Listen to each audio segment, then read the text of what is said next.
Scriptures-Bemidbar, Numbers, 4th book, Moshe, chapter 1.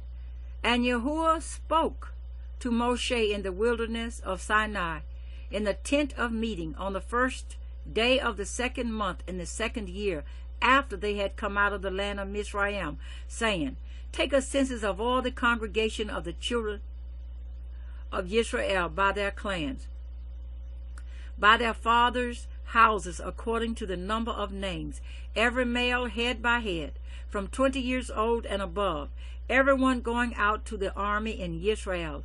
Number them by their divisions, you and Aaron. And a man from every tribe shall be with you, each one the head of his father's house. And these are the names of the men who stand with you: from Reuben, Elishur, son of Shedeur; from Shimon, Shelumuniel, son of Surishadai; from Yehuda, Nashon, son of Amminadab; from Yeshaka, Issachar; Nethiel, son of Suar; from Zebulun,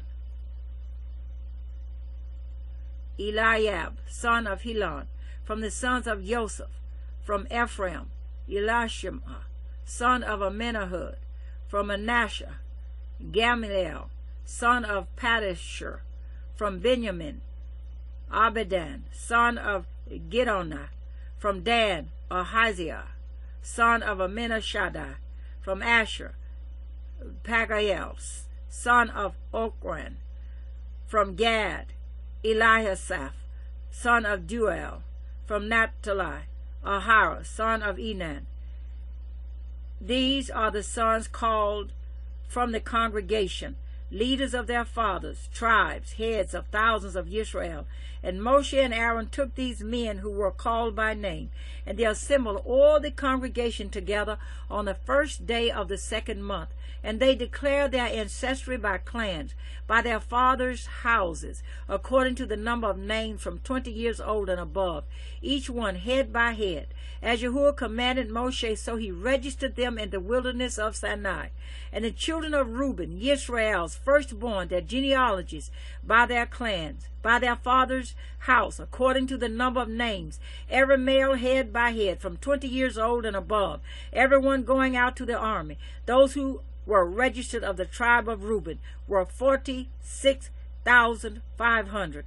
From the children of Shimon, their genealogies by their clans, by their father's house, of those who were registered according to the number of names, every male head by head, from 20 years old and above, everyone going out to the army.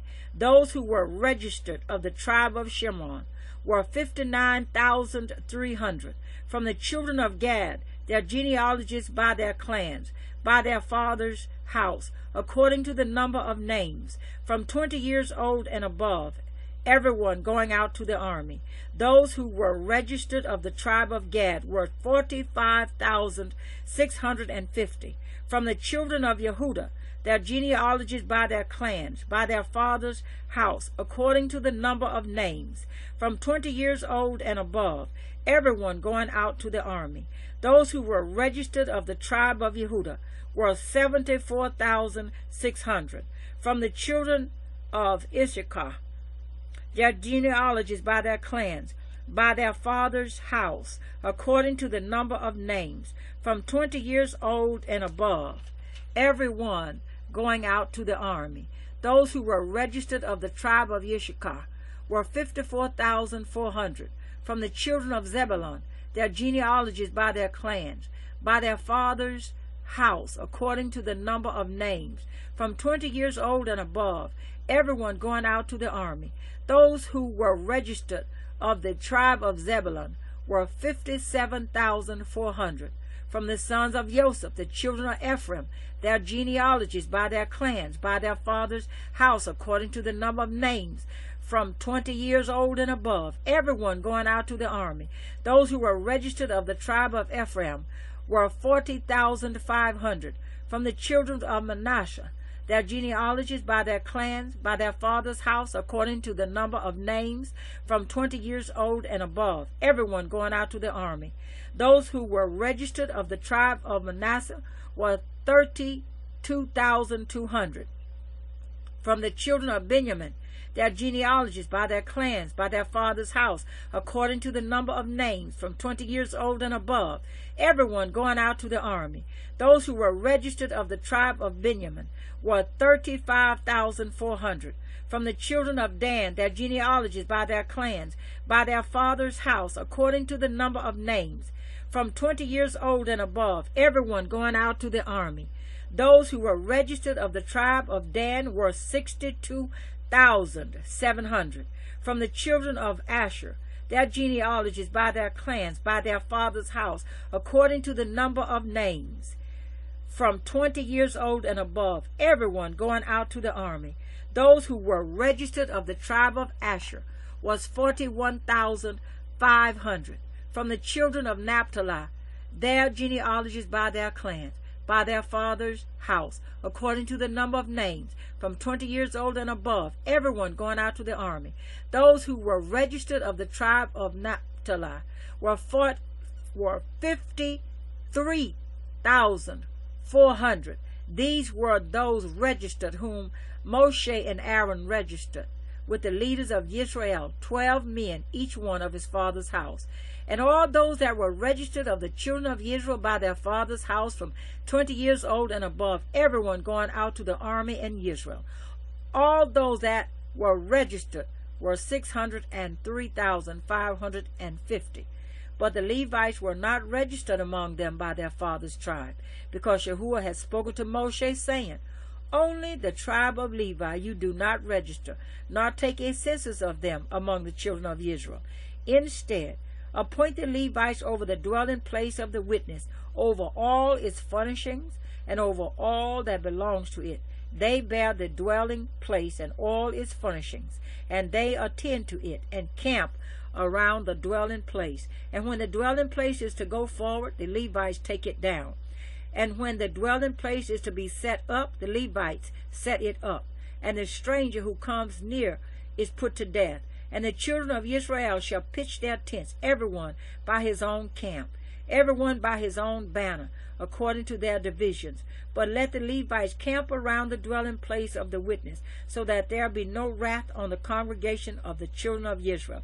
And the Levites shall guard the duty of the dwelling place of the witness. And the children of Israel did according to all that Yehua commanded Moshe. So they did. Bemidbar, Numbers chapter 2. And Yehua spoke to Moshe and to Aaron, saying, the children of Israel are to camp, each one by his own banner, beside the sign of his father's house. Let them camp around the tent of meeting at a distance. And on the east side, towards sunrise, those of the banner of the camp of Yehuda camp according to their divisions.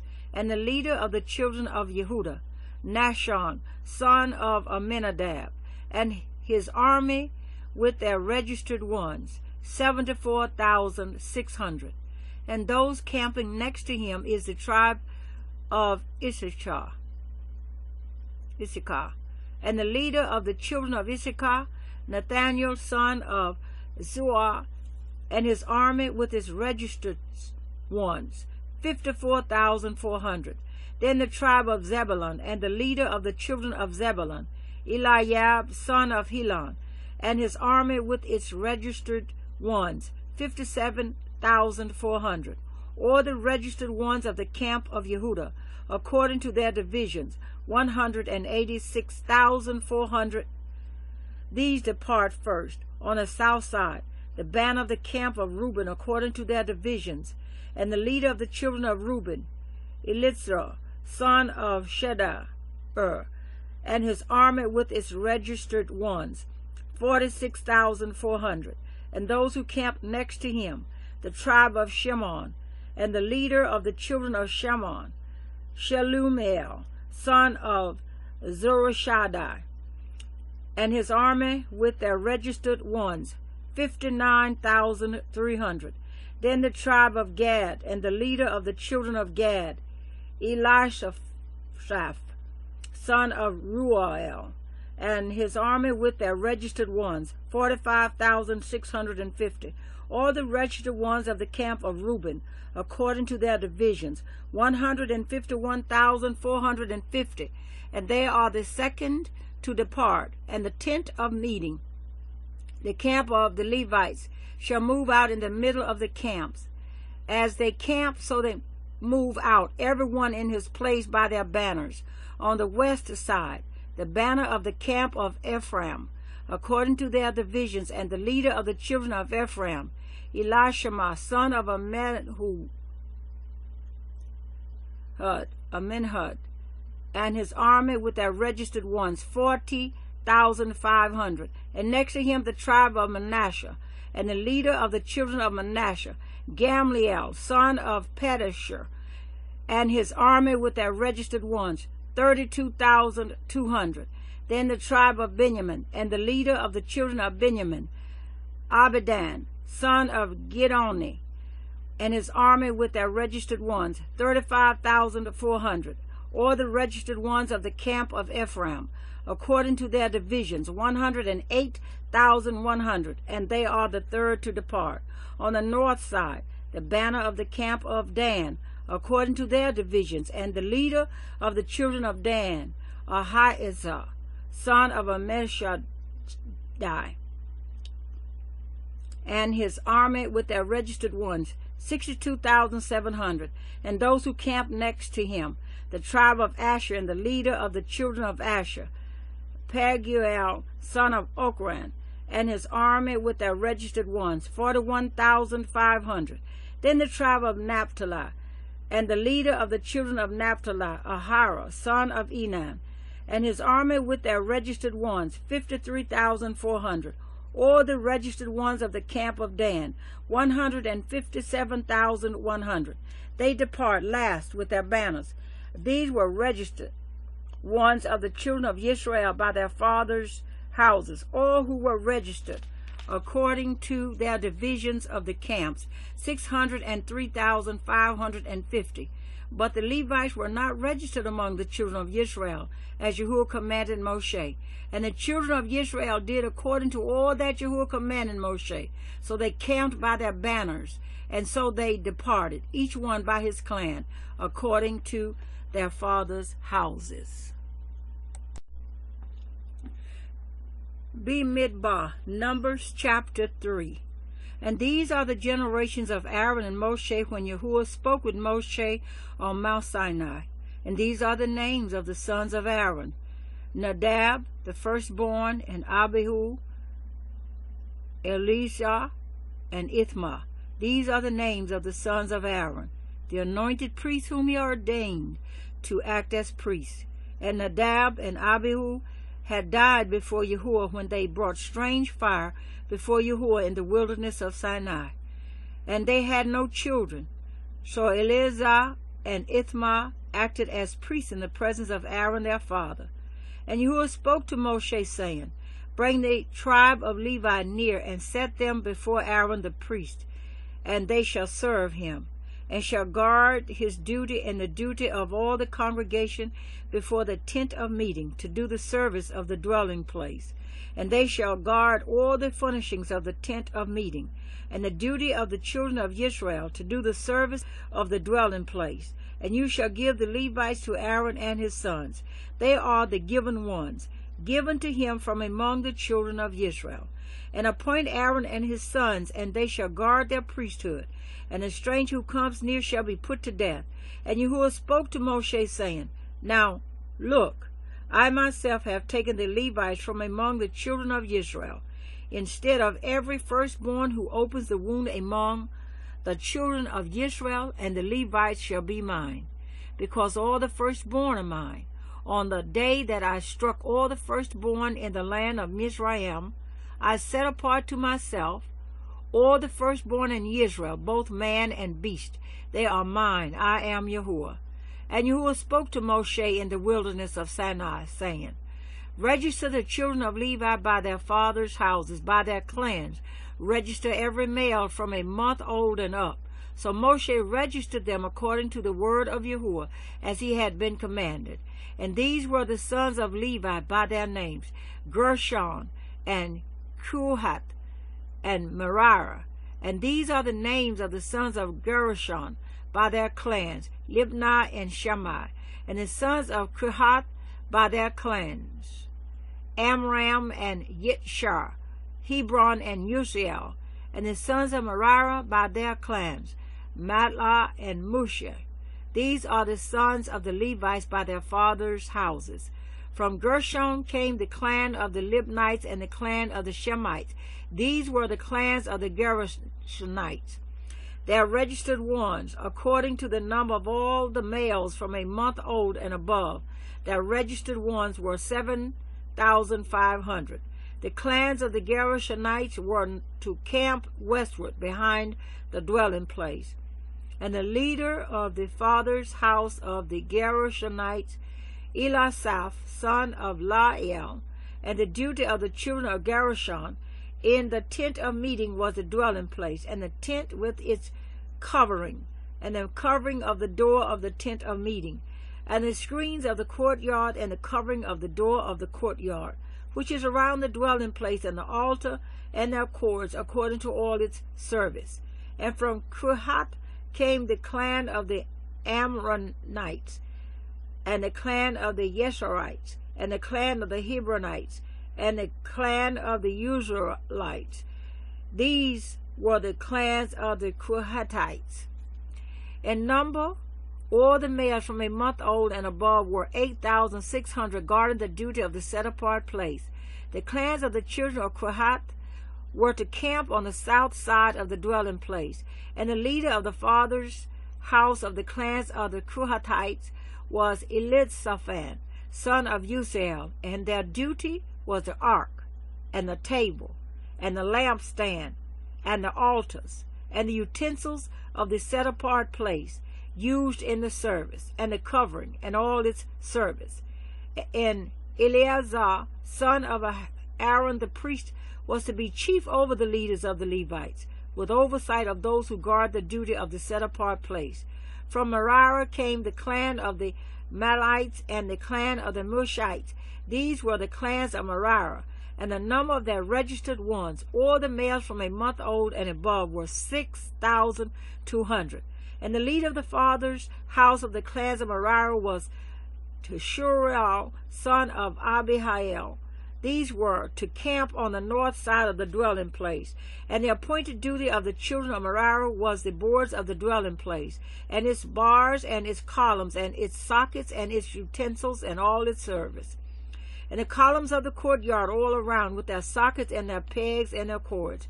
And those who were to camp before the dwelling place on the east, before the tent of meeting, were Moshe and Aaron and his sons, guarding the duty of the set-apart place, and the duty of the children of Yisrael. But the stranger who came near was to be put to death. All the registered ones of the Levites, whom Moshe and Aaron registered at the command of Yahweh by their clans, all the males from a month old and above, were 22,000. And Yahweh said to Moshe, register all the firstborn males of the children of Yisrael from a month old and above, and take the number of their names. And you shall take the Levites for me. I am Yahweh, instead of all the firstborn among the children of Israel, and the livestock of the Levites, instead of all the firstborn among the livestock of the children of Israel. And Moshe registered all the firstborn among the children of Israel, as Yahweh had commanded him. And all the firstborn males by the number of names from 1 month old and above of their registered ones were 22,273. And Yahweh spoke to Moshe, saying, take the Levites instead of all the firstborn among the children of Israel, and the livestock of the Levites instead of their livestock. And the Levites shall be mine. I am Yahweh. And for the ransom of the 273 of the firstborn of the children of Israel, who are more than the number of the Levites, you shall take 5 shekels for each one, head by head. Take it by the shekel of the set-apart place, a shekel of 20 gerahs. And you shall give the silver, the ransom of those who are in excess among them, to Aaron and his sons. And Moshe took the ransom silver from those who were over and above those who were ransomed by the Levites.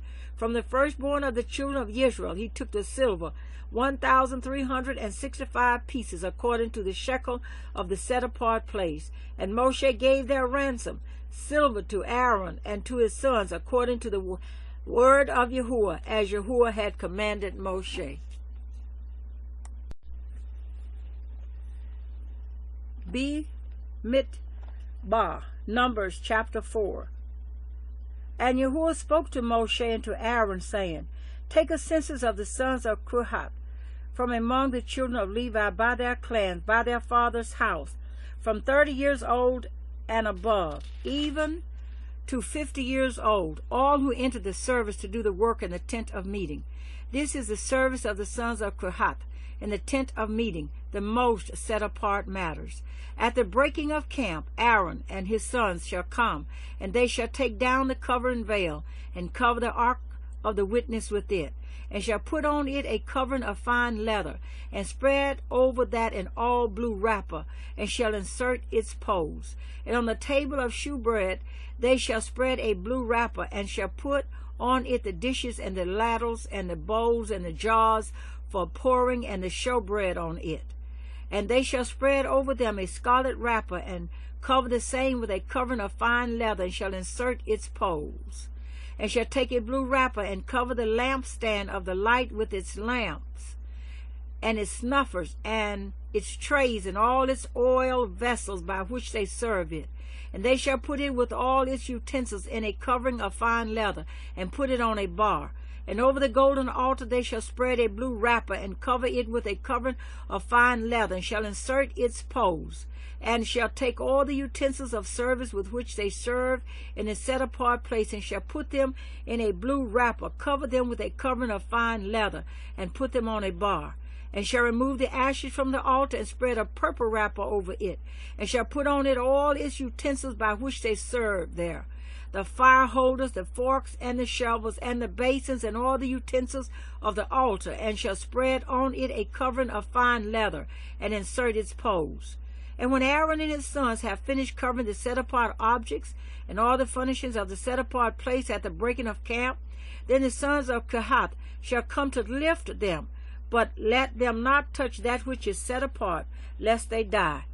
These matters are the burden of the sons of Kohath and the tent of meeting, and the oversight of Eleazar, son of Aaron the priest, is the oil for the light, and the sweet incense, and the daily grain offering, and the anointing oil, and the oversight of all the dwelling place, and all that is in it, with the set-apart place and its furnishings. And Yehua spoke to Moshe and to Aaron, saying, Do not cut off the tribe of the clans of the Kohathites from among the Levites, but do this to them, and they shall live and not die.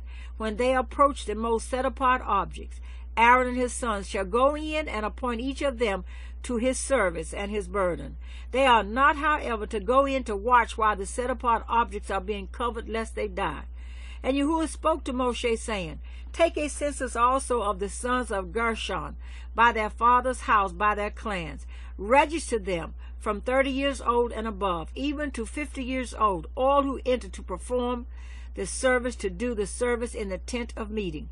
This is the service of the clans of the Gershonites, in serving and in bearing burdens.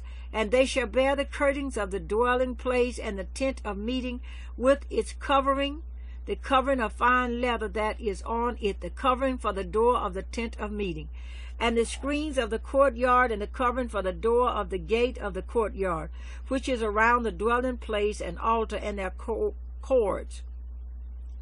All the equipment for their service, and all that is made for them, so shall they serve. Aaron and his sons are to command all the service of the sons of the Gershonites, all their burden and all their service, and you shall appoint to them all the duty of all their burden. This is the service of the clans of the sons of Gershon, in the tent of meeting, and let their duties be under the hand of Ithamar, son of Aaron the priest. As for the sons of Merari, register them by their clans and by their father's house. Register them from 30 years old and above, even to 50 years old, all who enter the service to do the work of the tent of meeting.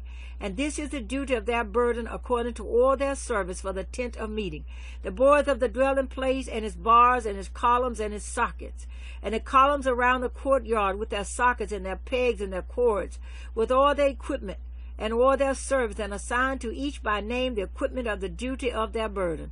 This is the service of the clans of the sons of Miriam, as all their service for the tent of meeting, under the hand of Ithamar, son of Aaron the priest. So Moshe and Aaron and the leaders of the congregation registered the sons of the Kohathites by their clans and by their father's house. From 30 years old and above, even to 50 years old, all who entered the service for work in the tent of meeting, and their registered ones by their clans were 2,750. These were the registered ones of the clans of the Kohathites, all those serving in the tent of meeting, whom Moshe and Aaron registered according to the command of Yahweh by the hand of Moshe. And those registered ones of the sons of Gershon by their clans and by their father's house, from 30 years old and above, even to 50 years old, all who entered the service for work in the tent of meeting. The registered ones by their clans, by their father's house, were 2,630. These were the registered ones of the clans of the sons of Gershon, of all who served in the tent of meeting, whom Moshe and Aaron registered according to the command of Yahweh. And those of the clans of the sons of Miriam, who were registered by their clans, by their father's house, from 30 years old and above, even to 50 years old, all who entered the service for work in the tent of meeting. The registered ones by their clans were 3,200. These were the registered ones of the clans of the son of Miriam, whom Moshe and Aaron registered according to the command of Yahweh by the hand of Moshe. Or the registered ones of the Levites, whom Moshe and Aaron and the leaders of Yisra'eel registered by their clans and by their fathers' houses, from 30 years old and above, even to 50 years old, all who came to do the work of service and the work of bearing burdens in the tent of meeting. Their registered ones were 8,580. According to the command of Yahweh, they were registered by the hand of Moshe, each according to his service and according to his burden. Thus were they registered by him, as Yahweh commanded Moshe. Bemidbar, Numbers chapter 5. And Yahweh spoke to Moshe, saying, Command the children of Israel to send out of the camp every leper, and every one who has a discharge, and whoever becomes defiled for a being. Send out both male and female. Send them outside the camp, so that they do not defile their camps in the midst of which I dwell. And the children of Israel did so, to send them outside the camp, as Yahweh had spoken to Moshe. So the children of Israel did. And Yahweh spoke to Moshe, saying, Speak to the children of Israel, when a man or woman commits any sin that men commit in trespass against Yahweh, and that being is guilty, then they shall confess their sin which they have done, and he shall restore his guilt in its principal, plus 1/5 of it, and give it to whom he has been guilty. But if the man has no relative to restore the guilt to, the guilt which is restored goes to Yahweh. For the priest, in addition to the ram of the atonement with which atonement is made for him. And every contribution of all the set-apart gifts of the children of Israel, which they bring to the priest, becomes his. And every man's set-apart gifts becomes his. Whatever any man gives, the priest becomes his. And Yahweh spoke to Moshe, saying, Speak to the children of Israel, and say to them, When any man's wife turns aside and has committed a trespass against him, and a man has intercourse with her, and it is hidden from the eyes of her husband, and it is concealed that she has defiled herself, and there was no witness against her, nor was she caught, and a spirit of jealousy comes upon him, and he becomes jealous of his wife who has defiled herself, or a spirit of jealousy comes upon him, and he becomes jealous of his wife, although she has not defiled herself. Then the man shall bring his wife to the priest, and he shall bring the offering for her, 1/10 of an ephah of barley flour. He is not to pour oil on it or put frankincense on it, because it is a grain offering of jealousy, an offering for remembering, for bringing crookedness to remembrance. And the priest shall bring her near, and shall make her stand before Yahweh. And the priest shall set apart water in an earthen vessel, and take some of the dust that is on the floor of the dwelling place, and put it into the water. And the priest shall make the woman stand before Yahweh, and shall uncover the woman's head, and put the offering for remembering in her hands, which is the grain offering of jealousy, while the priest holds in his hand the bitter water that brings a curse. And the priest shall make her swear, and say to the woman, If no man has lain with you, and if you have not turned aside to uncleanness under your husband's authority, be free from this bitter water that brings a curse. But if you have turned aside under your husband's authority, and if you have defiled yourself, and some man other than your husband has lain with you, then the priest shall make the woman swear with the oath of the curse.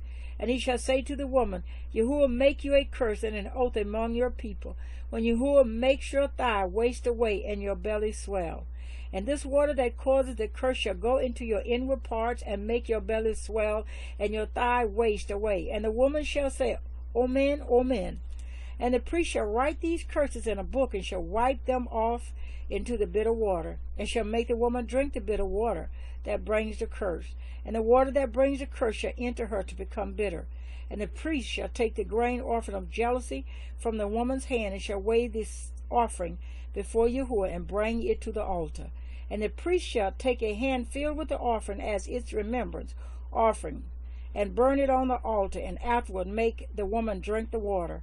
And when he has made her drink the water, then it shall be, if she has defiled herself and has committed a trespass against her husband, that the water that brings the curse shall enter her and become bitter, and her belly shall swell, and her thighs shall waste away, and the woman shall become a curse among her people. But if the woman has not defiled herself and is clean, then she shall be clear, and shall conceive children. This is the Torah of jealousy, when a wife turns aside under her husband's authority and defiles herself, or when a spirit of jealousy comes upon a man, and he becomes jealous of his wife. Then he shall make the woman stand before Yahweh, and the priest shall do to her all this Torah. And the man shall be clear from crookedness, but the woman bear her crookedness.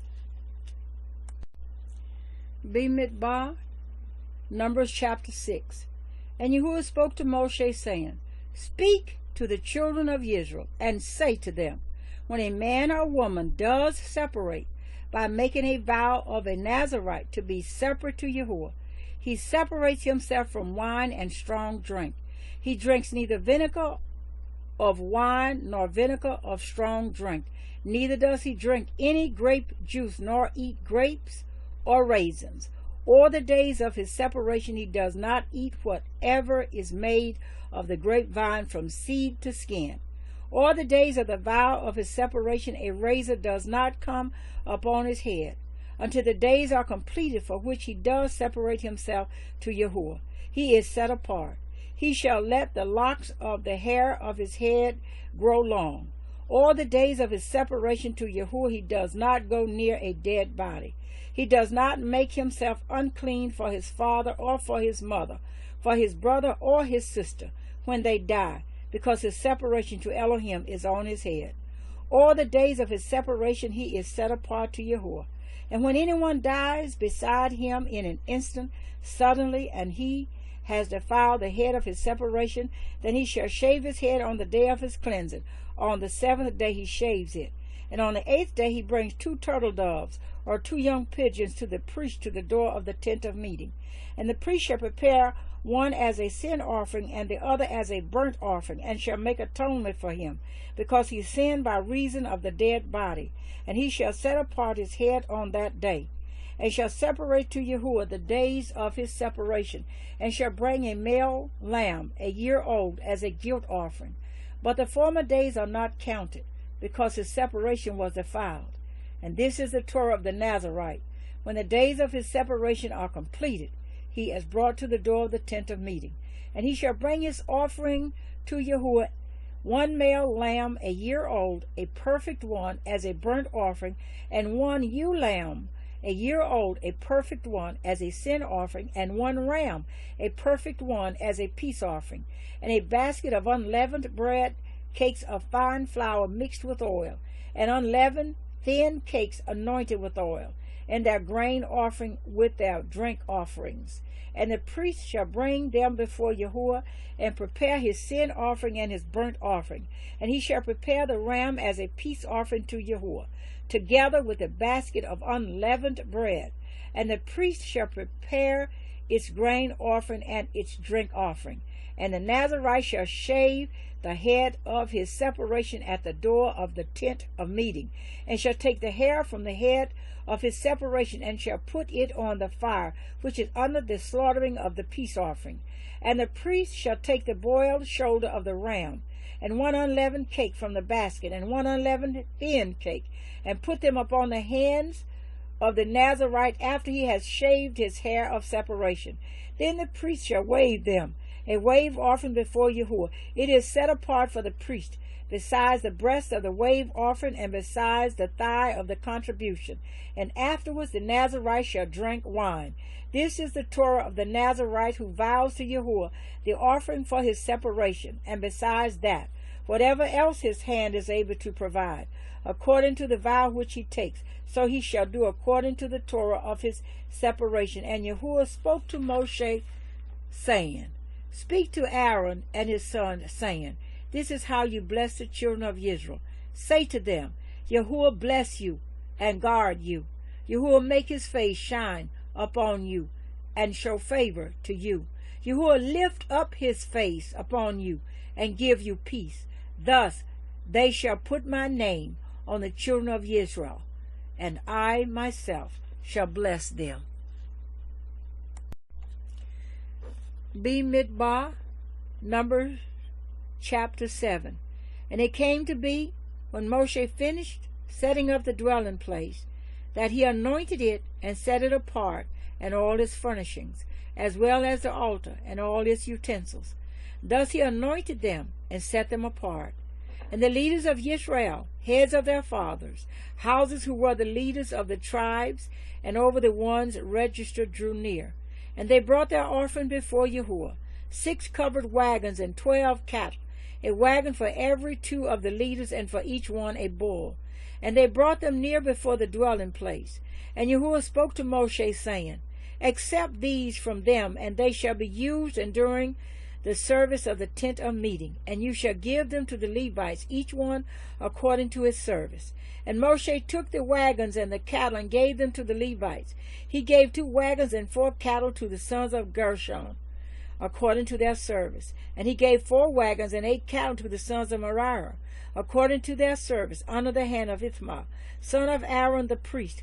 But to the sons of Kohath he gave none, because theirs was the service of the set-apart objects, which they bore on their shoulders. And the leaders brought the dedication offering of the altar in the day it was anointed. So the leaders brought their offering before the altar. And Yahweh said to Moshe, Let them bring their offering, 1 leader each day, for the dedication of the altar.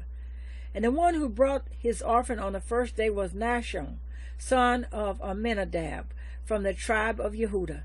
And his offering was 1 silver dish, the weight of which was 130 shekels, 1 silver bowl of 70 shekels, according to the shekel of the set-apart place, both of them filled with fine flour mixed with oil as a grain offering, 1 gold ladle of 10 shekels, filled with incense, 1 young bull, 1 ram, 1 male lamb a year old as a burnt offering, 1 male goat as a sin offering, and as a peace offering 2 cattle, 5 rams, 5 male goats, 5 male lambs a year old. This was the offering of Nahshon, son of Amminadab. On the 2nd day, Nathanael, son of Shua, leader of Issachar, brought near. He brought his offering, 1 silver dish, the weight of which was 130 shekels, 1 silver bowl of 70 shekels, according to the shekel of the set-apart place, both of them filled with fine flour mixed with oil as a grain offering, 1 gold ladle of 10 shekels filled with incense, 1 young bull, 1 ram, 1 male lamb a year old as a burnt offering, 1 male goat as a sin offering, and as a peace offering 2 cattle, 5 rams, 5 male goats, 5 male lambs a year old. This was the offering of Nathanael, son of Shua. On the third day, Eliab, son of Helon, leader of the children of Zebulun. His offering was 1 silver dish, the weight of which was 130 shekels, 1 silver bowl of 70 shekels, according to the shekel of the set-apart place, both of them filled with fine flour mixed with oil as a grain offering, 1 gold ladle of 10 shekels filled with incense, 1 young bull, 1 ram, 1 male lamb, a year old, as a burnt offering, 1 male goat as a sin offering, and as a peace offering 2 cattle, 5 rams, 5 male goats, 5 male lambs, a year old. This was the offering of Eliab, son of Helon. On the 4th day, Eliezer, son of Shadiah, leader of the children of Reuben. His offering was 1 silver dish, the weight of which was 130 shekels, 1 silver bowl of 70 shekels, according to the shekel of the set-apart place, both of them filled with fine flour mixed with oil as a grain offering, 1 gold ladle of 10 shekels filled with incense, 1 young bull, 1 ram, 1 male lamb a year old as a burnt offering, 1 male goat as a sin offering, and as a peace offering 2 cattle, 5 rams, 5 male goats, 5 male lambs a year old. This was the offering of Eliezer, son of Shadiah. On the 5th day, Shelumiel, son of Shadiah, leader of the children of Shimon. His offering was 1 silver dish, the weight of which was 130 shekels, 1 silver bowl of 70 shekels, according to the shekel of the set-apart place, both of them filled with fine flour mixed with oil as a grain offering, 1 gold ladle of 10 shekels filled with incense, 1 young bull, 1 ram, 1 male lamb a year old as a burnt offering, 1 male goat as a sin offering, and as a peace offering 2 cattle, 5 rams, 5 male goats, 5 male lambs a year old. This was the offering of Shelumiel, son of Shurishadiah. On the 6th day, Elishasaph, son of Duel, leader of the children of Gad. His offering was 1 silver dish, the weight of which was 130 shekels, 1 silver bowl of 70 shekels, according to the shekel of the set-apart place, both of them filled with fine flour mixed with oil as a grain offering, 1 gold ladle of 10 shekels filled with incense, 1 young bull, 1 ram, 1 male lamb a year old as a burnt offering, 1 male goat as a sin offering, and as a peace offering 2 cattle, 5 rams, 5 male goats, 5 male lambs a year old. This was the offering of Eliasaph, son of Duel. On the 7th day, Elishama, son of Amihud, leader of the children of Ephraim. His offering was 1 silver dish, the weight of which was 130 shekels, 1 silver bowl of 70 shekels, according to the shekel of the set-apart place, both of them filled with fine flour mixed with oil as a grain offering, 1 gold ladle of 10 shekels, filled with incense, 1 young bull, 1 ram, 1 male lamb a year old as a burnt offering, 1 male goat as a sin offering, and as a peace offering 2 cattle, 5 rams, 5 male goats, 5 male lambs a year old. This was the offering of Elishama, son of Amihud. On the 8th day, Gamliel, son of Padashur, leader of the children of Manasseh. His offering was 1 silver dish, the weight of which was 130 shekels, 1 silver bowl of 70 shekels, according to the shekel of the set-apart place, both of them filled with fine flour mixed with oil as a grain offering, 1 gold ladle of 10 shekels, filled with incense, 1 young bull, 1 ram, 1 male lamb a year old as a burnt offering, 1 male goat as a sin offering, and as a peace offering 2 cattle, 5 rams, 5 male goats, 5 male lambs a year old. This was the offering of Gamliel, son of Pedashur. On the 9th day, Abidan, son of Gidonah, leader of the children of Benjamin. His offering was 1 silver dish, the weight of which was 130 shekels, 1 silver bowl of 70 shekels, according to the shekel of the set-apart place, both of them filled with fine flour mixed with oil as a grain offering, 1 gold ladle of 10 shekels filled with incense, 1 young bull, 1 ram, 1 male lamb a year old as a burnt offering, 1 male goat as a sin offering, and as a peace offering 2 cattle, 5 rams, 5 male goats, 5 male lambs, a year old. This was the offering of Abidan, son of Gidoni.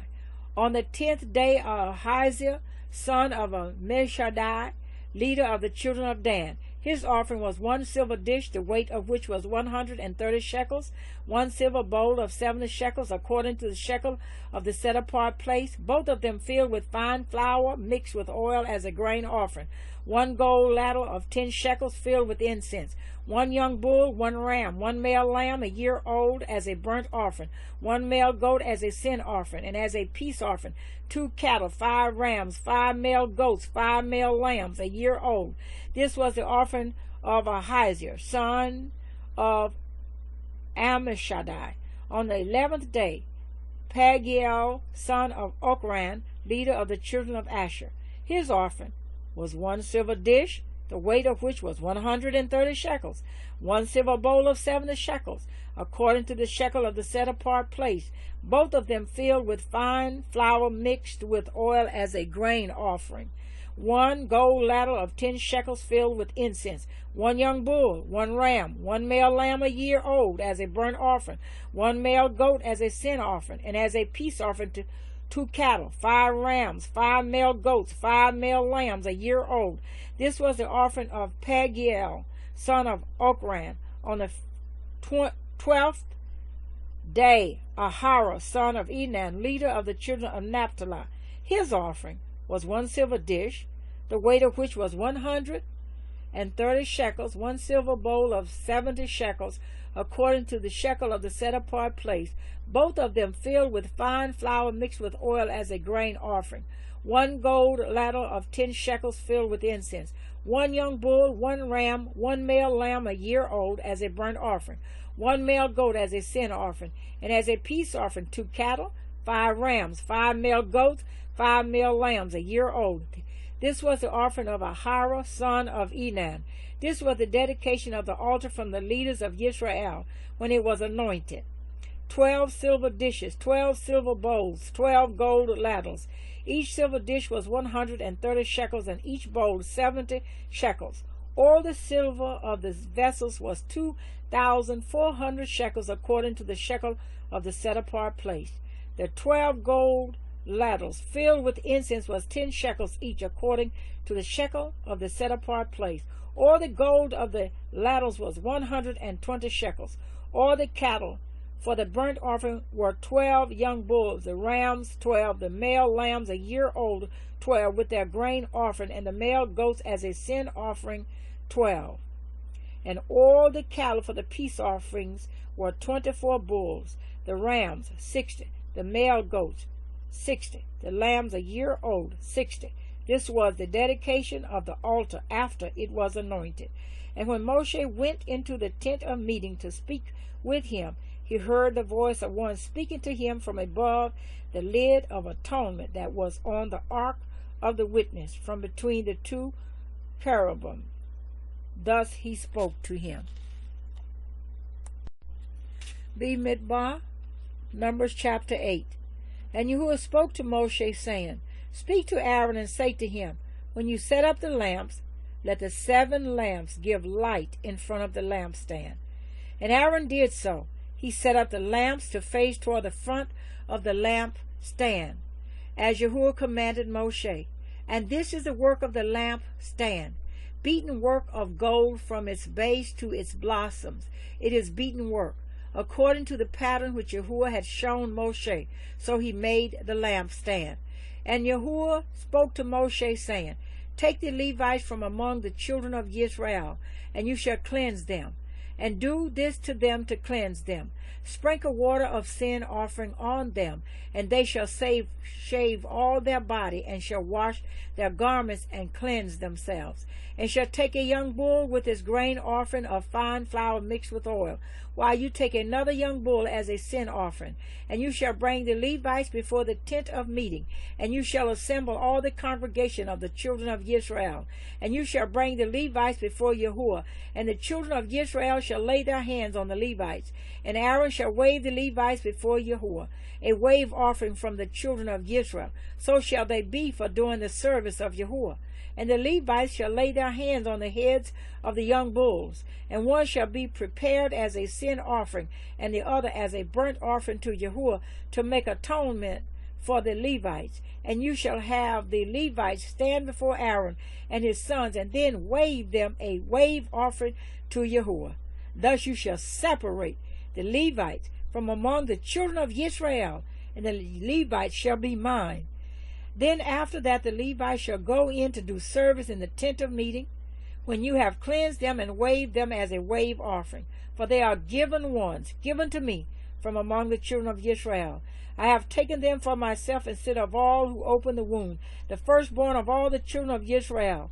For all the firstborn among the children of Yisrael are mine, both man and beast.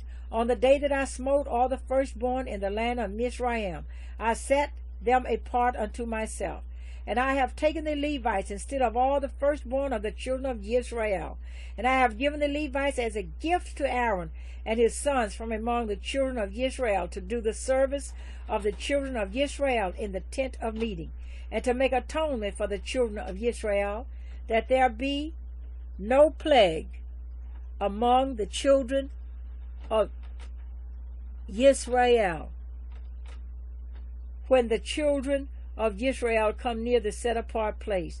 Thus Moshe and Aaron and all the congregation of the children of Israel did to the Levites according to all that Yahweh commanded Moshe concerning the Levites. So the children of Israel did to them, and the Levites cleansed themselves and washed their garments, and Aaron waved them a wave offering before Yahweh, and Aaron made atonement for them to cleanse them.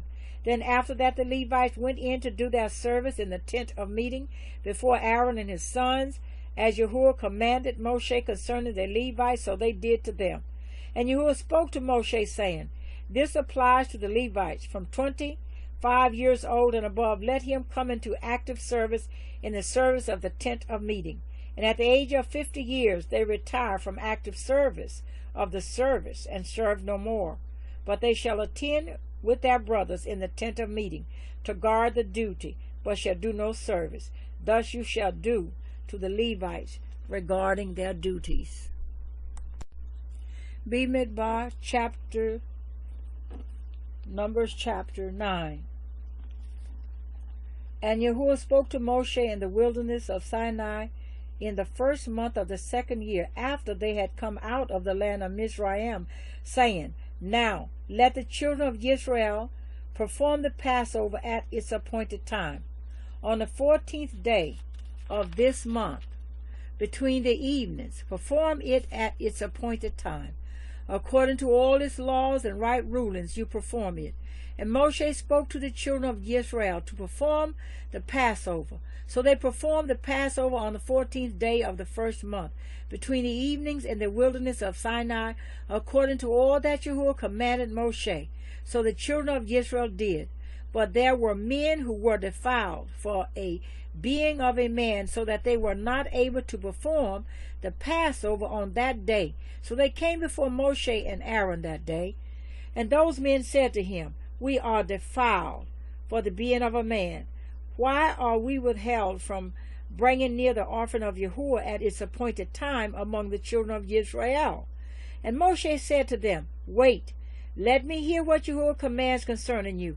And Yahuwah spoke to Moshe, saying, Speak to the children of Israel, saying, When any male of you or your generations is unclean for a being, or is far away on a journey, he shall still perform the Passover of Yahuwah.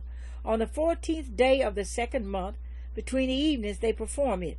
With unleavened bread and bitter herbs they eat it. They do not leave of it until morning, and they do not break a bone of it. According to all the laws of the Passover they perform it. But the man who is clean and is not on a journey and has failed to perform the Passover, that same being shall be cut off from among the people, because he did not bring the offering of Yahuwah at its appointed time. That man bears his sin. And when a stranger sojourns among you, then he shall perform the Passover of Yahuwah. He shall do so according to the law of the Passover and according to its right ruling. You have one law, both for the stranger and the native of the land. And on the day that the dwelling place was raised up, the cloud covered the dwelling place, the tent of the witness. From evening until morning it was above the dwelling place, like the appearance of fire. Thus it was continually. The cloud covered it by day, and the appearance of fire by night. And whenever the cloud was taken up from above the tent, after that the children of Yisra'eel would depart, and in the place where the cloud dwelt, there the children of Yisra'eel would camp. At the command of Yehua the children of Yisra'eel departed, and at the command of Yehua they camped. They remained camped as long as the cloud dwelt above the dwelling place. Even when the cloud lingered many days above the dwelling place, the children of Yisra'eel guarded the charge of Yehua and did not depart. And so it was when the cloud was above the dwelling place a few days, according to the command of Yehua they camped, and according to the command of Yehua they would depart. And so it was when the cloud dwelt only from evening until morning. When the cloud was taken up in the morning, then they departed, whether by day or by night. Whenever the cloud was taken up, they departed, whether 2 days or a month or a year, that the cloud lingered above the dwelling place to dwell upon it. The children of Yisra'eel camped and did not depart. But when it was taken up, they departed. At the command of Yehua, they camped, and at the command of Yehua, they departed. They guarded the charge of Yehua, at the command of Yehua, by the hand of Moshe. Bemidbar, Numbers chapter 10. And Yehua spoke to Moshe, saying, Make 2 silver trumpets for yourself. Make them of beaten work, and you shall use them for calling the congregation and for breaking camp. And when they blow both of them, all the congregation shall meet before you at the door of the tent of meeting. And if they blow one, then the leaders, the heads of the thousands of Yisrael, shall gather to you. And when you blow a shout, the camps that lie on the east side shall depart. And when you blow a shout the second time, then the camps that lie on the south side shall depart. They blow a shout for them to depart. And when the assembly is to be assembled, you blow, but do not shout. And the sons of Aaron the priest blow with the trumpets, and it shall be to you for a law forever throughout your generations. And when you go into battle in your land against the enemy that distresses you, then you shall shout with the trumpets, and you shall be remembered before Yehua your Elohim, and you shall be saved from your enemies. And in the day of your gladness, and in your appointed times, and at the beginning of your months, you shall blow the trumpets over your burnt offerings and over your peace offerings, and they shall be a remembrance for you before your Elohim. I am Yehua your Elohim. And it came to be on the 20th day of the 2nd month, in the 2nd year, that the cloud was taken up from above the dwelling place of the witness. And the children of Yisrael departed, setting out from the wilderness of Sinai, and the cloud dwelt on it in the wilderness of Paran. Thus they departed the first time according to the command of Yehua by the hand of Moshe. And the banner of the camp of the children of Yehuda departed first according to their divisions. And over their army was Nashon, son of Amminadab. And over the army of the tribe of the children of Issachar was Nathaniel, son of Zerah. And over the army of the tribe of the children of Zebulun was Eliab, son of Helon. And the dwelling place was taken down. And the sons of Gershon and the sons of Merari departed, bearing the dwelling place. And the banner of the camp of Reuben departed according to their divisions. And over their army was Elizur, son of Shedeur. And over the army of the tribe of the children of Shimon was Shelumiel, son of Sarushadai. And over the army of the tribe of the children of Gad was Elishaph, the son of Duel. And the Kohathites departed, bearing the set-apart objects, while the dwelling place was set up before they came. And the banner of the camp of the children of Ephraim departed according to their divisions. And over their army was Elishama, son of Amminahud.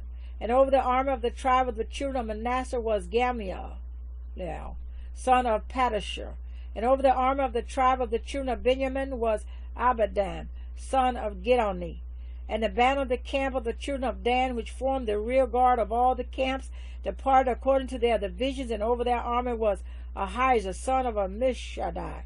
And over the army of the tribe of the children of Asher was Pagiel, the son of Okran. And over the army of the tribe of the children of Naphtali was Aharon, the son of Enan. Such was the order of setting out of the children of Yisra'eel, according to their divisions when they departed. And Moshe said to Hobab, the son of Ruel, the Midianite, Moshe's father-in-law, we are setting out for the place of which Yahweh said, I give it to you. Come with us, and we shall do good to you. For Yahweh has spoken good concerning Yisra'eel. And he replied to him, I am not going, but I am going to my own land and to my relatives. Then he said, please do not leave us, because you know how we are to camp in the wilderness, and you shall be our eyes. And it shall be when you go with us, then it shall be that whatever good Yahweh does to us, the same we shall do to you. So they set out from the mountain of Yahweh on a journey of 3 days.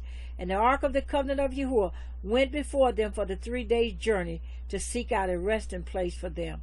And the cloud of Yahweh was above them by day, when they went out from the camp. And it came to be, whenever the ark set out, that Moshe said, Rise up, O Yahweh, and let your enemies be scattered, and let those who hate you flee before you.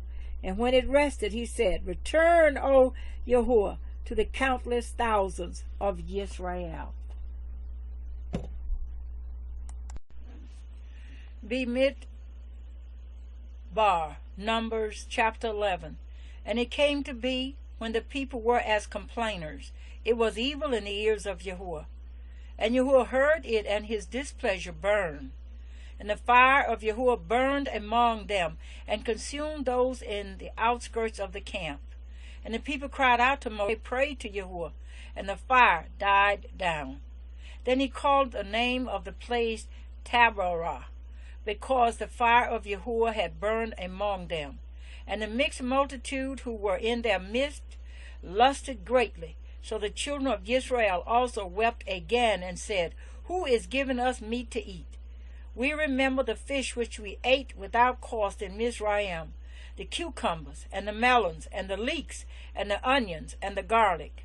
But now our throat is dried up. There is naught to look at but this manna.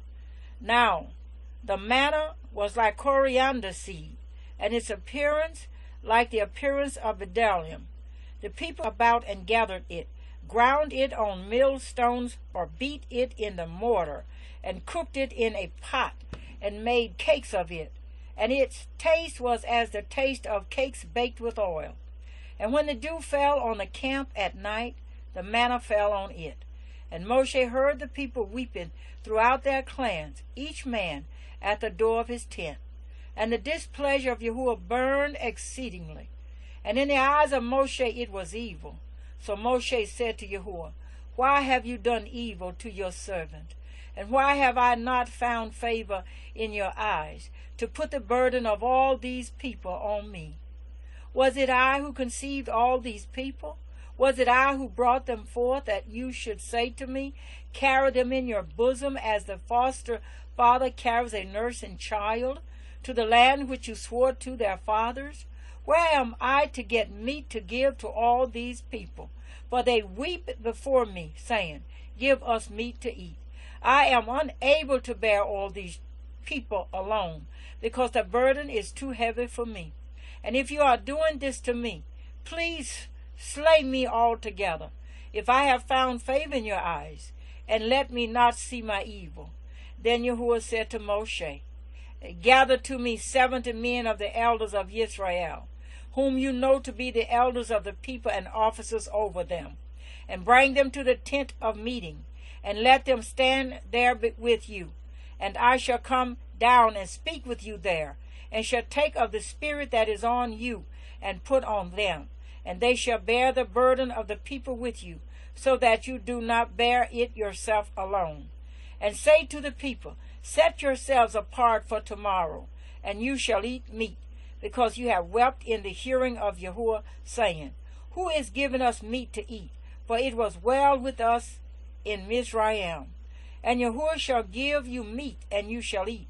You are going to eat not 1 day, nor 2 days, nor 5 days, nor 10 days, nor 20 days, but for a month of days, until it comes out of your nostrils and becomes an abomination to you, because you have rejected Yahweh, who is among you, and have wept before him, saying, Why did we come up out of Mitsrayim?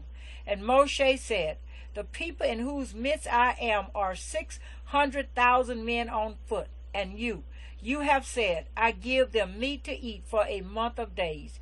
Could flocks and herds be slaughtered for them to be sufficient for them? Or could all the fish of the sea be gathered together for them to be sufficient for them? And Yahweh said to Moshe, Is the arm of Yahweh too short? Now see whether my word meets you or not. And Moshe went out and spoke to the people the words of Yahweh. And he gathered the 70 men of the elders of the people and placed them around the tent. And Yahweh came down in a cloud and spoke to him, and took of the spirit that was upon him, and placed the same upon the 70 elders. And it came to be, when the Spirit rested upon them, that they prophesied, but did not continue. However, 2 men had remained in the camp. The name of one was Eldad, and the name of the other Medad. And the Spirit rested upon them. Now they were among those listed, but did not go out to the tent, and they prophesied in the camp. And a young man ran and informed Moshe and said, Eldad and Medad are prophesying in the camp. And Yahushua, son of Nun, Moshe's assistant from his youth, answered and said, Moshe, my master, forbid them. Then Moshe said to him, Are you jealous for my sake? Oh, that all the people of Yahuwah were prophets, that Yahuwah would put his spirit upon them. And Moshe returned to the camp, both he and the elders of Yisra'eel. And a wind went forth from Yahuwah, and it brought quail from the sea, and let them fall beside the camp.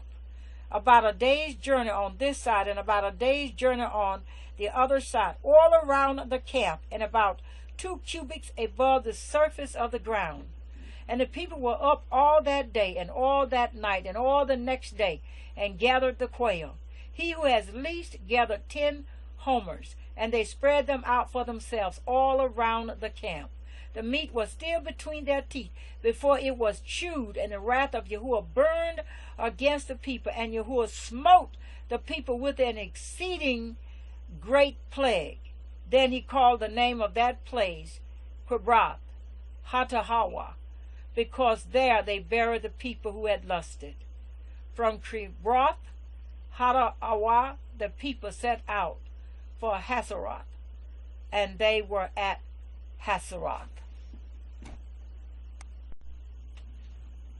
Bemidbar. Numbers chapter 12. Now Miriam and Aaron spoke against Moshe because of the Cushite woman whom he had taken, for he had taken a Cushite woman. And they said, Has Yahuwah spoken only through Moshe? Has he not also spoken through us? And Yahuwah heard it. And the man Moshe was very humble, more than all men who were on the face of the earth. And suddenly Yahuwah said to Moshe and Aaron and Miriam, You 3, come out to the tent of meeting. So the 3 came out, and Yahuwah came down in a column of cloud and stood in the door of the tent and called Aaron and Miriam. And they both went forward. And he said, Hear now my words. If your prophet is of Yahuwah, I make myself known to him in a vision, and I speak to him in a dream. Not so with my servant Moshe. He is trustworthy in all my house. I speak with him plainly and not in riddles, and he sees the form of Yahuwah. So why were you not afraid to speak against my servant Moshe? And the displeasure of Yahuwah burned against them, and he left. And the cloud turned away from above the tent, and look, and Aaron turned toward Miriam, and look, a leper. And Aaron said to Moshe, O my master, please do not hold against us the sin in which we have done foolishly and in which we have sinned. Please do not let her be as one dead when coming out of its mother's womb, with our flesh half consumed. And Moshe cried out to Yahweh, saying, O El, please heal us, please. And Yahweh said to Moshe, if her father had but spit in her face, will she not be ashamed 7 days? Let her be shut out of the camp 7 days, and after that let her be readmitted. And Miriam was shut out of the camp 7 days, and the people did not set out until Miriam was readmitted. And afterward the people departed from Hazeroth, and they camped in the wilderness of Paran.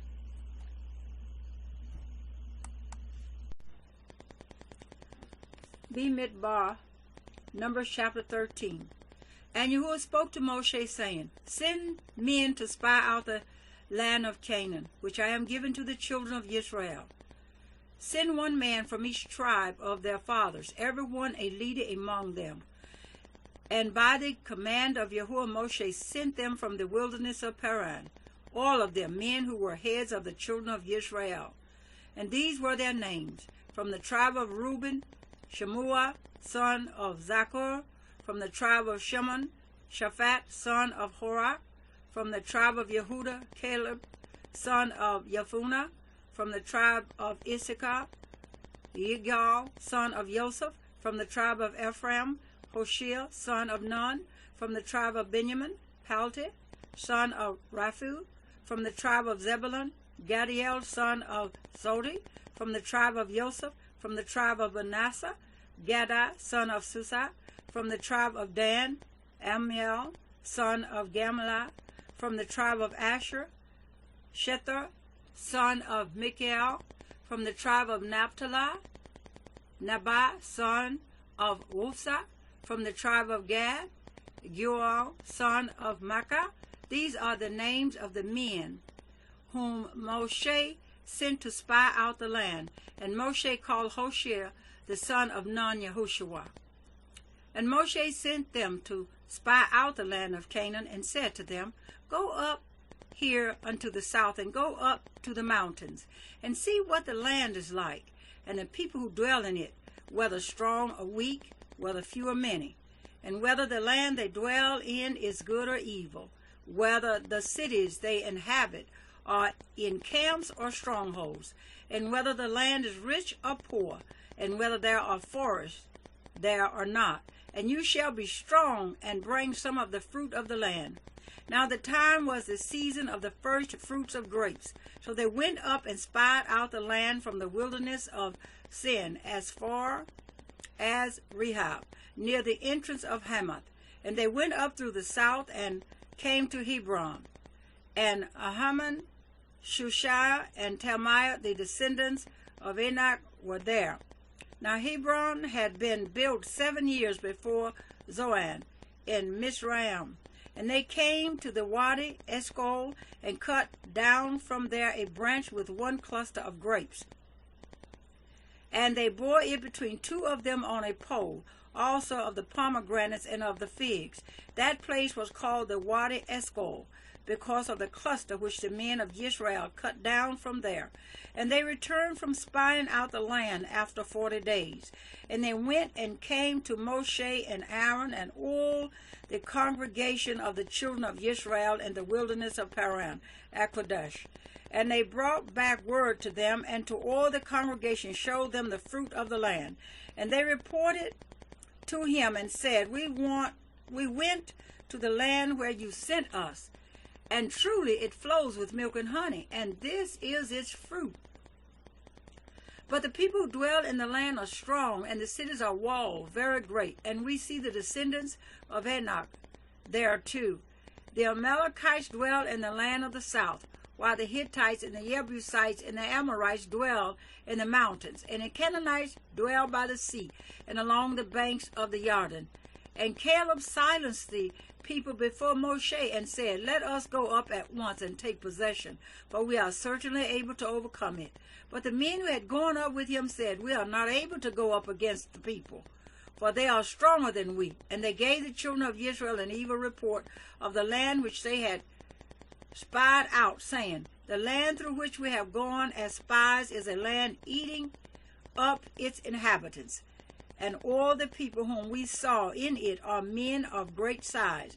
And we saw there the Nephilim, sons of Enoch, of the Nephilim, and we were like grasshoppers in our own eyes, and so we were in their eyes. Bemidbar, Numbers chapter 14. Then all the congregation lifted up their voices and cried, and the people wept that night. And all the children of Yisra'eel grumbled against Moshe and against Aaron, and all the congregation said to them, If only we had died in the land of Mitsrayim, or if only we had died in this wilderness. And why is Yahweh bringing us to this land to fall by the sword, that our wives and children should become a prey? Would it not be better for us to turn back to Mizraim? And they said to each other, Let us appoint a leader, and let us turn back to Mizraim. Then Moshe and Aaron fell on their faces before all the assembly of the congregation of the children of Yisrael. And Yahushua son of Nun and Caleb son of Jephunneh, who were among those who had spied out the land, tore their garments. And they spoke to all the congregation of the children of Israel, saying, The land we passed through to spy out is an exceedingly good land. If Yahuwah has delighted in us, then he shall bring us into this land and give it to us, a land which is flowing with milk and honey. Only do not rebel against Yahuwah, nor fear the people of the land, for they are our bread.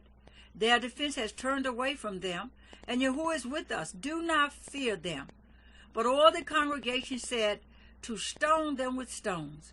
Then the esteem of Yahuwah appeared in the tent of meeting before all the children of Israel.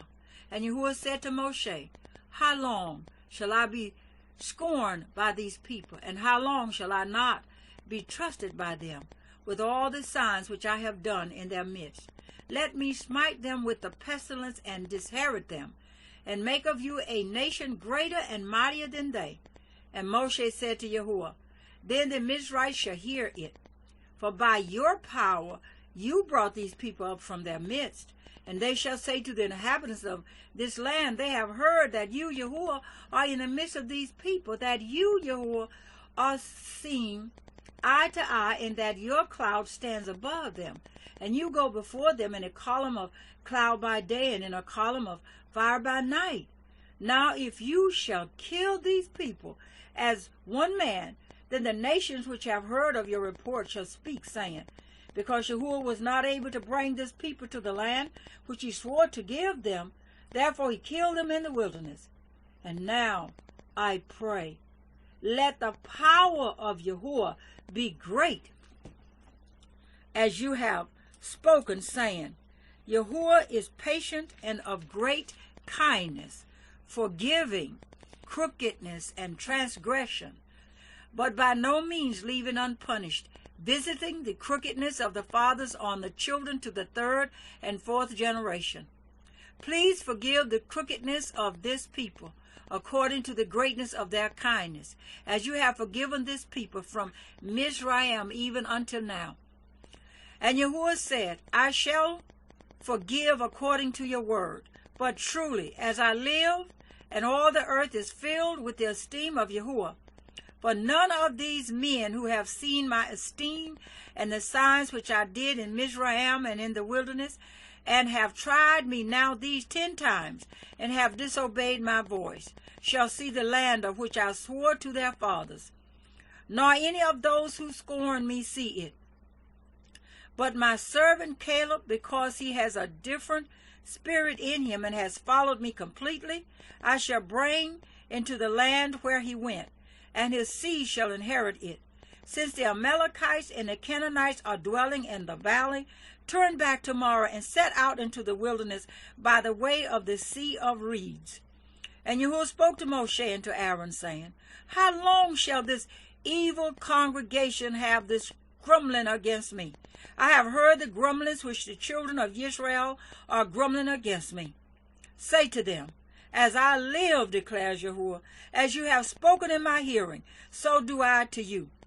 The carcasses of you have grumbled against me are going to fall in this wilderness, all of you who were registered according to your entire number, from 20 years old and above. None of you except Caleb, son of Jephunneh, and Yahushua, son of Nun, shall enter the land which I swore I would make you dwell in. But your little ones whom you said would become a prey, I shall bring in, and they shall know the land which you have rejected. But as for you, your carcasses are going to fall in this wilderness, and your sons shall be wanderers in the wilderness 40 years, and shall bear your whorings until your carcasses are consumed in the wilderness. According to the number of the days in which you spied out the land, 40 days, a day for a year, a day for a year, you are to bear your crookedness 40 years, and you shall know my breaking off. I am Yahuwah, I have spoken. I shall do this to all this evil congregation who are meeting against me. In this wilderness they are consumed, and there they die. And the men whom Moshe sent to spy out the land, who returned and made all the congregation grumble against him by bringing an evil report of the land. Even those men who brought the evil report about the land died by the plague before Yahuwah. Of those men who went to spy out the land, only Yahushua, son of Nun, and Caleb, son of Jephunneh, remained alive. And when Moshe spoke these words to all the children of Yisra'eel, the people mourned greatly, and they rose up early in the morning and went up to the top of the mountain, saying, Yes, we have indeed sinned, but we shall go up to the place which Yahuwah had spoken of. And Moshe said, Why do you now transgress the command of Yahuwah, since it does not prosper? Do not go up, lest you be smitten by your enemies, for Yahuwah is not in your midst. Because the Amalekites and the Canaanites are there before you, and you shall fall by the sword, because you have turned away from Yahuwah. Yahuwah is not with you. But they presumed to go up to the mountaintop. But neither the ark of the covenant of Yahuwah nor Moshe left the camp. So the Amalekites and the Canaanites who dwelt in that mountain came down and smote them and beat them down, even to Hormah. Bemidbar, Numbers, chapter 15.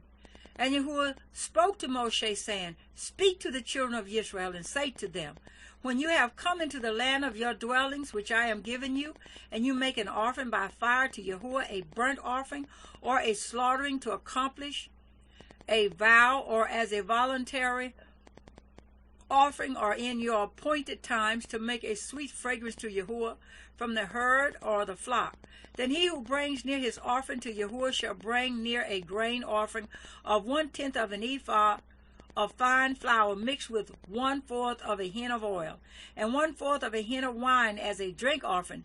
You prepare with the burnt offering or the slaughtering for each lamb. Or for a ram you prepare as a grain offering 2/10 of an ephah of fine flour mixed with 1/3 of a hin of oil. And as a drink offering you bring 1/3 of a hin of oil as a sweet fragrance to Yahuwah.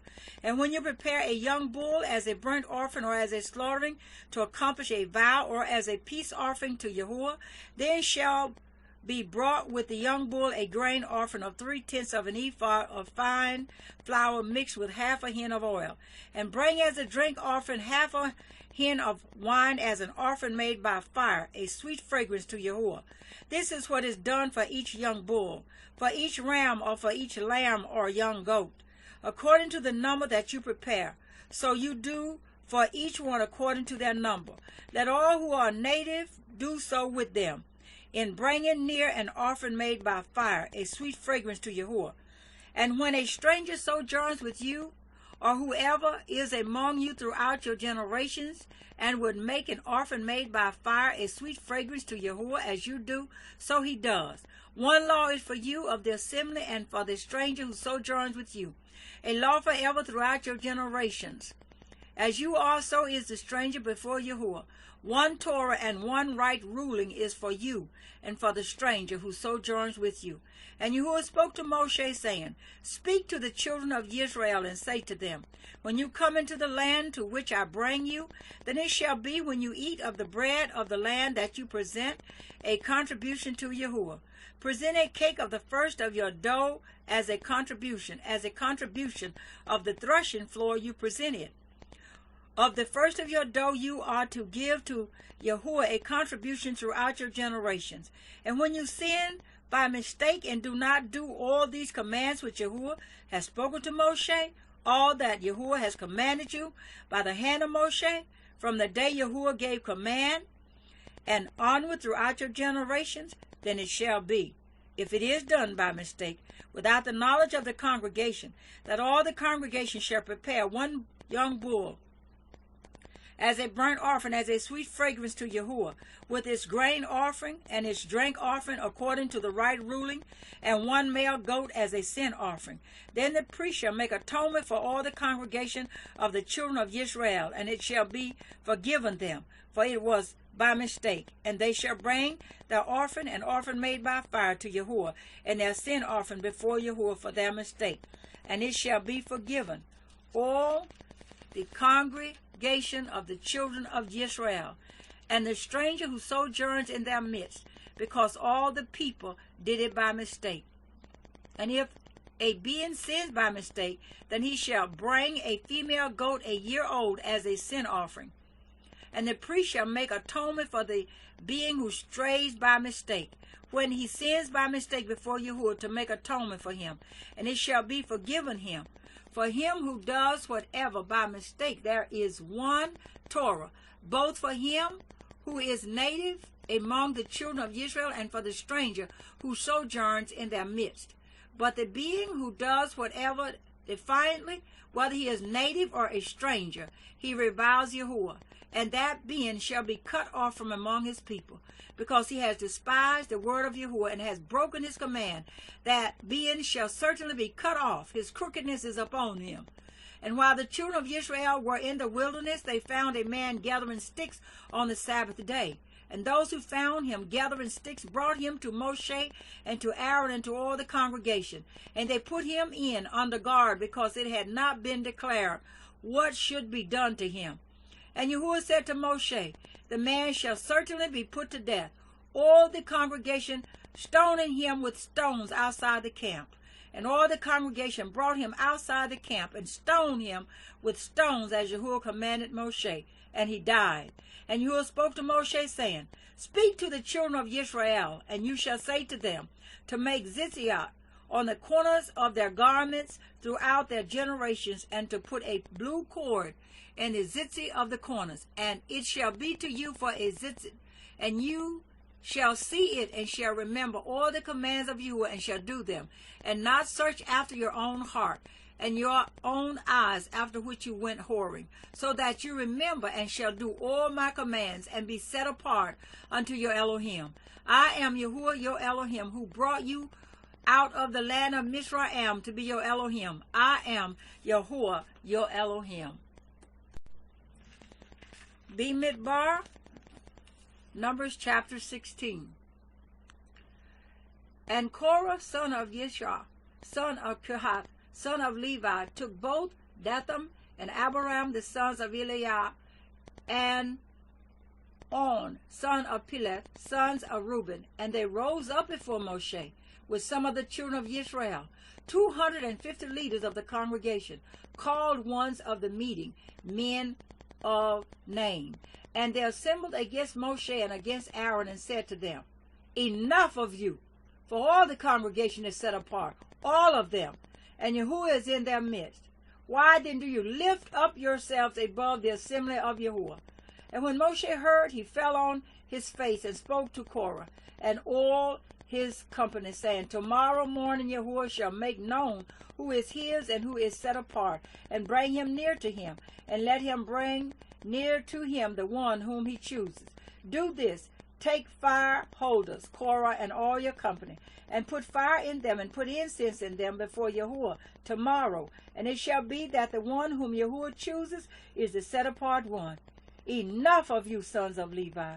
And Moshe said to Korah, hear now, you sons of Levi, is it a little to you that Elohim of Yisrael has separated you from the congregation of Yisrael to bring you near to himself, to perform the service of the dwelling place of Yahuwah, and to stand before the congregation to serve them, and that he has brought you near to himself, you and all your brothers, the sons of Levi, with you. Yet you seek the priesthood as well. Therefore you and all your company are set against Yahuwah. And Aaron, what is he that you grumble against him? And Moshe sent to call Dathan and Abiram, the sons of Eliab. But they said, we are not coming up. Is it little that you have brought us up out of a land flowing with milk and honey to kill us in the wilderness, that you would also seize total rule over us? Also, you have not brought us into a land flowing with milk and honey, nor given us inheritance of fields and vineyards. Would you bore out the eyes of those men? We are not coming up. And Moshe became very displeased, and said to Yahuwah, do not respect their offering.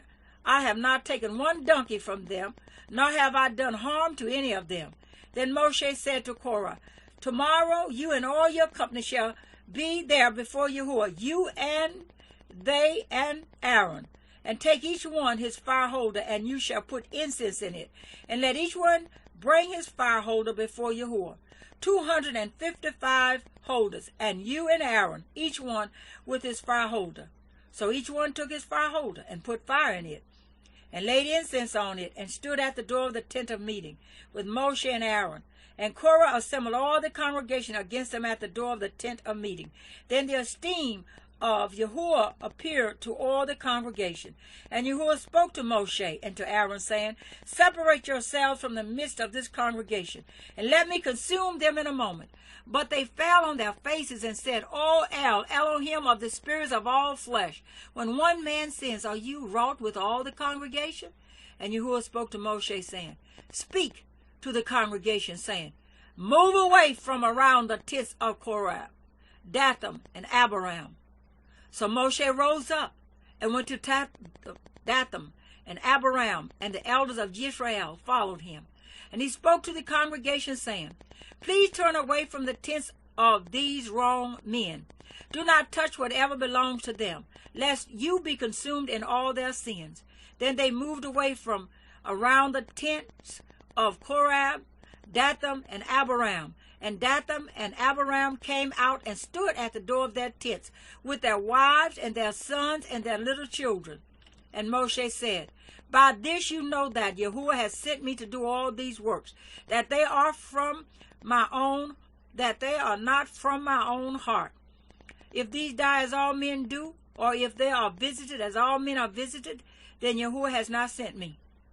But if Yahuwah creates what is unheard of, and the earth opens its mouth and swallows them up with all that belongs to them, and they go down alive into the grave, then you shall know that these men have scorned Yahuwah. And it came to be, as he ended speaking all these words, that the ground under them split apart, and the earth opened its mouth and swallowed them up with their households and all the men with Korah, with all their goods. So they and all those with them went down alive into the grave. And the earth closed over them, and they perished from the midst of the assembly. And all Israel who were round about them fled at their cry, for they said, lest the earth swallow us up. And a fire came out from Yahuwah and consumed the 250 men who were offering incense. And Yahuwah spoke to Moshe, saying, say to Eleazar, son of Aaron, the priest, to pick up the fire holders out of the blaze, for they are set apart, and scatter the fire some distance away. the fire holders of these men who sin against their own lives. Let them be made into beaten plates as a covering for the altar, because they brought them before Yahweh. Therefore they are set apart, and let them become a sign to the children of Yisra'eel. And Eleazar the priest took the bronze fire holders, which those who were burned up had brought, and they were beaten out as a covering on the altar, a remembrance to the children of Yisrael, that no stranger who is not of the seed of Aaron should come near to offer incense before Yahweh, and not be like Korah and his company, as Yahweh has said to him through Moshe. But all the congregation of the children of Israel grumbled against Moshe and against Aaron on the next day, saying, You who have killed the people of Yahweh. And it came to be, when the congregation assembled against Moshe and against Aaron, that they turned toward the tent of meeting. And see, the cloud covered it, and the esteem of Yahweh appeared, and Moshe and Aaron came before the tent of meeting.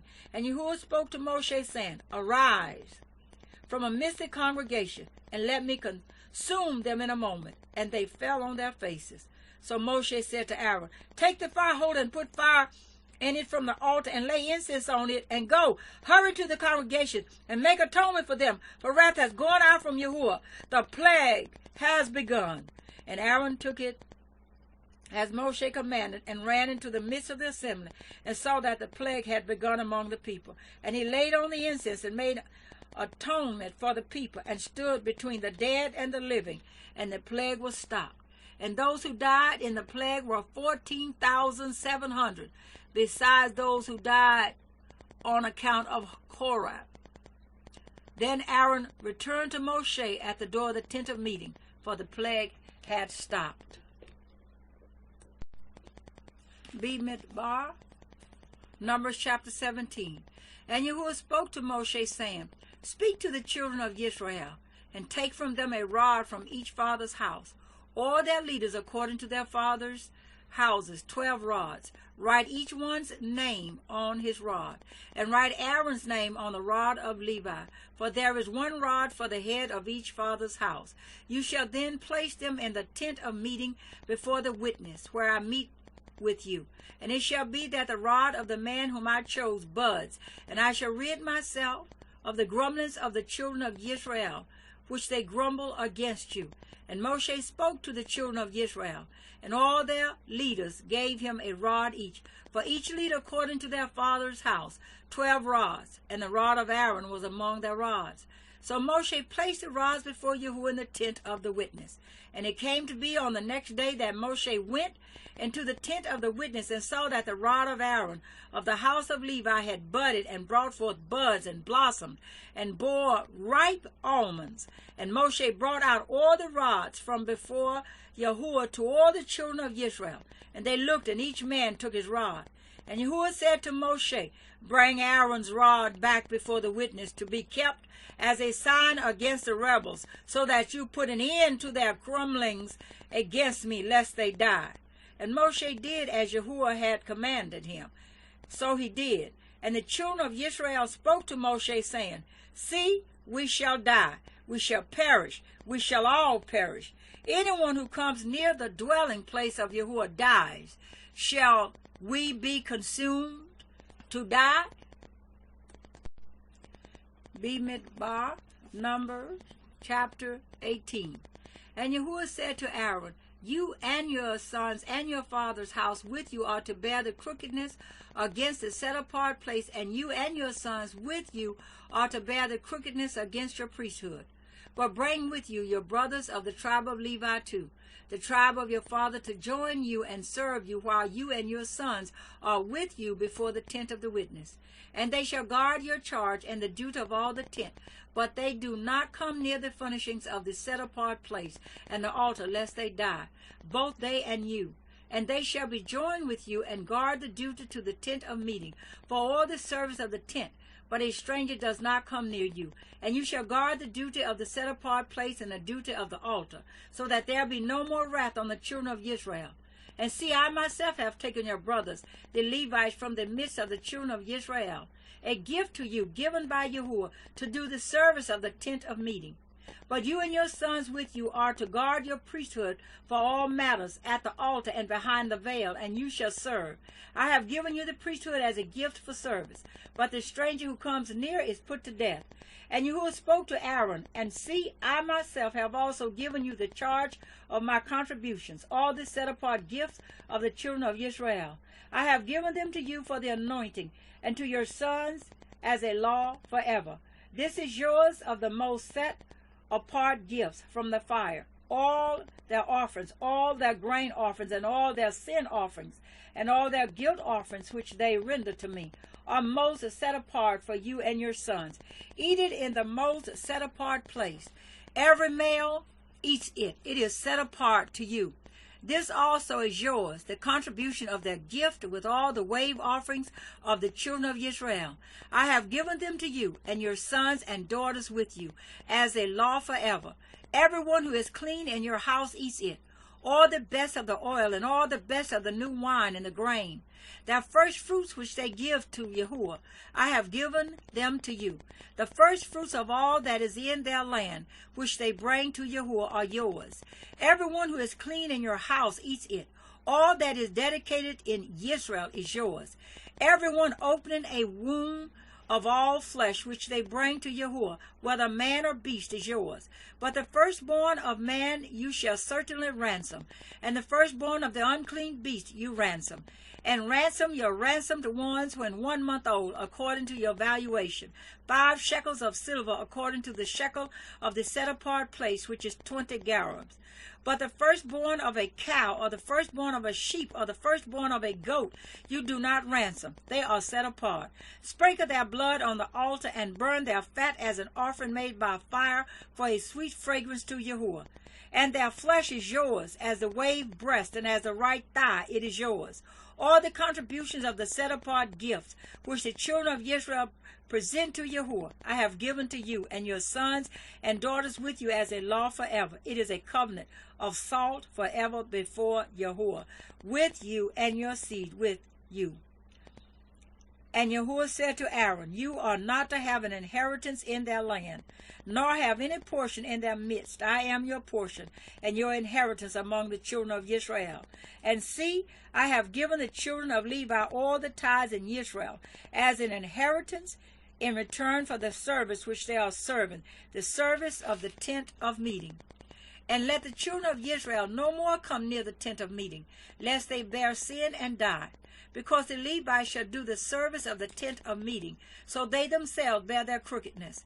A law forever throughout your generations, that among the children of Israel they are to have no inheritance, but the tithes of the children of Israel, which they present as a contribution to Yahuwah, I have given to the Levites as an inheritance. That is why I have said to them, among the children of Israel they have no inheritance. And Yahuwah spoke to Moshe, saying, speak to the Levites and say to them, when you take from the children of Israel the tithes which I have given you, from them as your inheritance, then you shall present a contribution of it to Yahuwah, 1/10 of the tithe. And your contribution shall be reckoned to you as a grain from the threshing floor, and as filling from the winepress. Thus you also present a contribution unto Yahuwah from all your tithes which you receive from the children of Israel. And you shall give from it the contribution to Yahuwah to Aaron the priest. From all your gifts you present every contribution due to Yahuwah, from all the best of them, the set apart part of them. And you shall say to them, when you have presented the best of it, then the rest shall be reckoned to the Levites as the yield of the threshing floor and as the yield of the winepress. And you shall eat it in any place, you and your households, for it is your reward for your service in the tent of meeting. And bear no sin because of it, when you have represented the best of it, and do not profane the set-apart gifts of the children of Israel, lest you die. Bemidbar, Numbers chapter 19. And Yahuwah spoke to Moshe and to Aaron, saying, this is a law of the Torah which Yahuwah has commanded, saying, speak to the children of Israel, that they bring you a red heifer, a perfect one, in which there is no blemish, and on which a yoke has never come. And you shall give it to Eleazar, the priest, and he shall bring it outside the camp, and shall slaughter it before him. And Eleazar the priest shall take some of its blood with his finger, and sprinkle some of its blood 7 times toward the front of the tent of meeting. And the heifer shall be burned before his eyes. He burns its hide and its flesh and its blood and its dung. And the priest shall take cedar wood and hyssop and scarlet, and throw them into the midst of the fire, burning the heifer. The priest shall then wash his garments, and shall bathe his body in water, and afterward come into the camp. But the priest is unclean until evening. And he who is burning it washes his garments in water, and shall bathe his body in water, and is unclean until evening. And a clean man shall gather up the ashes of the heifer, and shall place them outside the camp in a clean place. And they shall be kept for the congregation of the children of Yisra'eel, for the water for uncleanness. It is for cleansing from sin. And he who gathers the ashes of the heifer shall wash his garments, and is unclean until evening. And it shall be a law forever to the children of Israel, and to the stranger who sojourns in their midst. He who touches the dead of any human being is unclean for 7 days. He is to cleanse himself from the water on the 3rd day, and on the 7th day he is clean. But if he does not cleanse himself on the 3rd day, then on the 7th day he is not clean.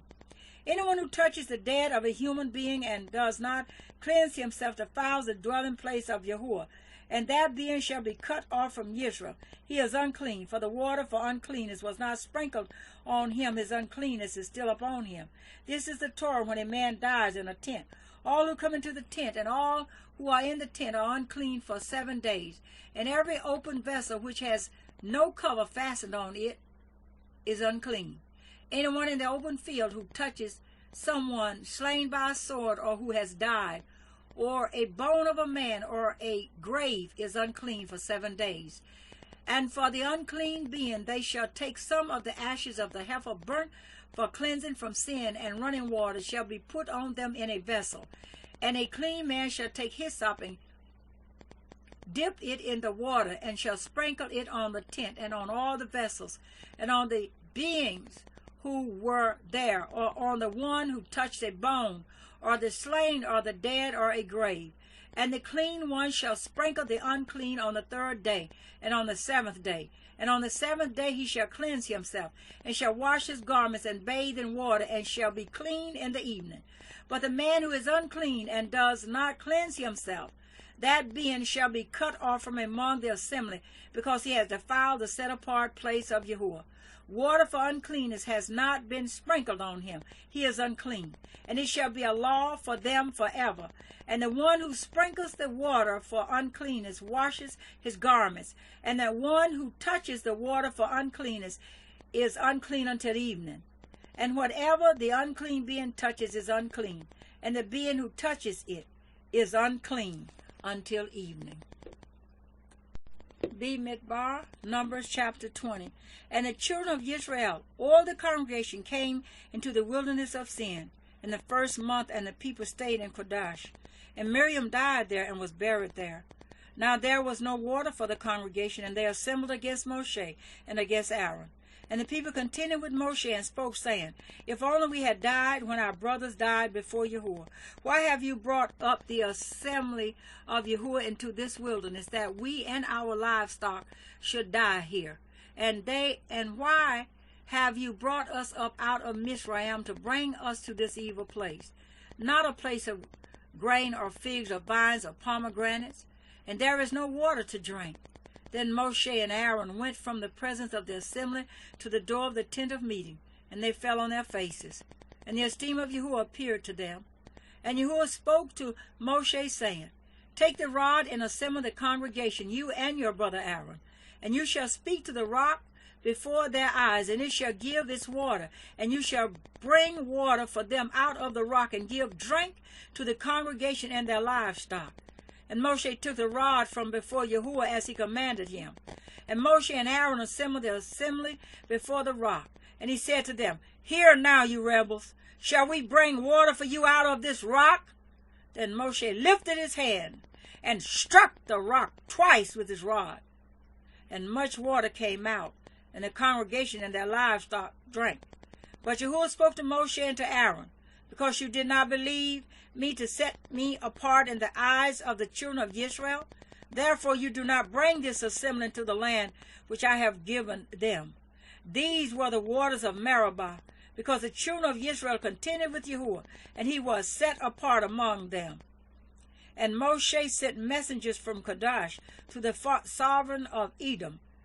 This is what your brother Yisrael said. You know all the hardship that has befallen us, that our fathers went down to Mitsrayim, and we dwelt in Mitsrayim a long time. And the Mizrahites did evil to us and our fathers. And we cried out to Yehua, and he heard our voice and sent the messenger, and brought us up out of Mizraim. And see, we are in Kadesh, a city on the edge of your border. Please, let us pass over through your land. We shall not pass over through fields or vineyards, nor drink water from wells. We shall go along the sovereign's highway. We shall not turn aside right or left until we have passed over your border. But Edom said to him, You do not pass over through me, lest I come out against you with the sword. And the children of Israel said to him, We shall go by the highway, and if I or my livestock drink any of your water, then I shall pay for it. Let me only pass over on foot without a word. But he said, You do not pass over. And Edom came out against him with many men and with a strong hand. So when Edom refused to let Yisrael pass over through his border, Yisrael turned away from him. And the children of Yisrael, all the company, departed from Kadesh and came to Mount Hor. And Yahweh spoke to Moshe and to Aaron and Mount Hor, near the border of the land of Edom, saying, Aaron is to be gathered to his people, for he is not to enter the land which I have given to the children of Israel, because you rebelled against my mouth at the water of Meribah. Take Aaron and Eleazar, his son, and bring them up to Mount Hor, and strip Aaron of his garments, and put them on Eleazar, his son, for Aaron is to be gathered to his people, and die there. And Moshe did as Yahweh commanded, and they went up to Mount Hor before the eyes of all the congregation. And Moshe stripped Aaron of his garments and put them on Eleazar, his son. And Aaron died there on the top of the mountain. And Moshe and Eleazar came down from the mountain. And when all the congregation saw that Aaron was dead, all the house of Israel wept for Aaron 30 days. Midbar, Numbers chapter 21. And the sovereign of Arad, the Canaanite who dwelt in the south, heard that Yisrael was coming on the way to Aharon, and he fought against Yisrael and took up some of them captive. Then Yisrael made a vow to Yahweh and said, If you deliver this people into my hand indeed, then I shall put their cities under the ban. And Yahweh listened to the voice of Yisrael and gave of the Canaanites, and they put them in their cities under their ban. So the name of that place was called Hormah. And they departed from Mount Hor by the way of the Sea of Reeds to go around the land of Edom. But the being of the people grew impatient because of the way. And the people spoke against Elohim and against Moshe. Why have you brought us up out of Mizraim to die in the wilderness? For there is no food and no water, and our being loath this light bread. And Yahuwah sent fire serpents among the people, and they bit the people, and many of the people of Israel died. Then the people came to Moshe and said, We have sinned, for we have spoken against Yahuwah and against you. Pray to Yahuwah to take away the serpents from us. So Moshe prayed on behalf of the people. And Yahuwah said to Moshe, Make a fiery serpent, and set it on a pole. And it shall be that everyone who is bitten, when he looks at it, shall live. So Moshe made a bronze serpent, and put it on a pole. And it came to be, if a serpent had bitten anyone, when he looked at the bronze serpent, he lived. And the children of Israel set out and camped in Obath. And they departed from Obath, and camped at La-ha-abiram, in the wilderness which is east of Moab, toward sunrise. From there they set out and camped at the Wadi Zered. From there they set out and camped on the other side of the Arnon, which is in the wilderness that extends from the border of the Amorites. For the Arnon is the border of Moab, between Moab and the Amorites. Therefore, it is said in the book of the battles of Yehua, Waheb in Saphah, the Wadi Arnon, and the slope of the Wadi that turns aside to the dwelling of Ar, and lies on the border of Moab, and from there on to Beer, which is the well where Yehua said to Moshe, Gather the people and let me give them water. Yisra'eel then sang this song, Spring up, O well, sing to it. A well the leaders sank, which the nobles of the people dug with their staves, by the word of the lawgiver. Then from the wilderness on to Mattanah, from Mattanah to Nebel, from Nebel to Bamoth, and from Bamoth in the valley, that is in the country of Moab, to the top of Pisgah, which looks down on the wasteland. And Yisra'eel sent messengers to Sihon, sovereign of the Amorites, saying, Let me pass through your land. We shall not turn off into fields or vineyards. We shall not drink water from wells, but go by the sovereign's highway until we have passed over your border. But Sihon would not allow Yisra'eel to pass through his border. So Sihon gathered all his people together and went out against Yisra'eel in the wilderness. And he came to Yahat and fought against Yisra'eel. And Yisra'eel smote him with the edge of the sword, and took possession of his land from the Arnon to the Yabog, as far as the children of Ammon. For the border of the children of Ammon was strong. And Yisra'eel took all these cities, and Yisra'eel dwelt in all the cities of the Amorites, in Heshbon, and in all its villages. For Heshbon was the city of Sihon, the sovereign of the Amorites, who had fought against the former sovereign of Moab, and had taken all his land from his hand as far as the Arnon. That is why those who speak in Proverbs say, Come to Heshbon, let the city of Sihon be built and established. For fire went out from Heshbon, a flame from the city of Sihon. It consumed Ar of Moab, the masters of the heights of the Arnon. Woe to you, Moab! You have perished, O people of Chemosh. He has given his sons as fugitives, and his daughters into captivity to Sihon, the sovereign of the Amorites. Then we shot them. Heshbon has perished as far as Dibon, and we laid waste as far as Nophah, which reaches to Medeba. So Yisra'eel dwelt in the land of the Amorites, and Moshe sent to spy out Yazer, and they took its villages and drove out the Amorites who were there, and turned and went up by the way to Bashan. And Og, sovereign of Bashan, went out against them, he and all his people, to battle at Israel. And Yehua said to Moshe, Do not fear him, for I have given him into your hand, with all his people and his land. And you shall do to him as you did to Sihon, sovereign of the Amorites, who dwelt at Heshbon. And they smote him and his sons and all his people, until no remnant was left to him, and they took possession of his land. Bemidbar, chapter 22. And the children of Israel set out and camped in the desert plains of Moab beyond the Jordan of Yericho.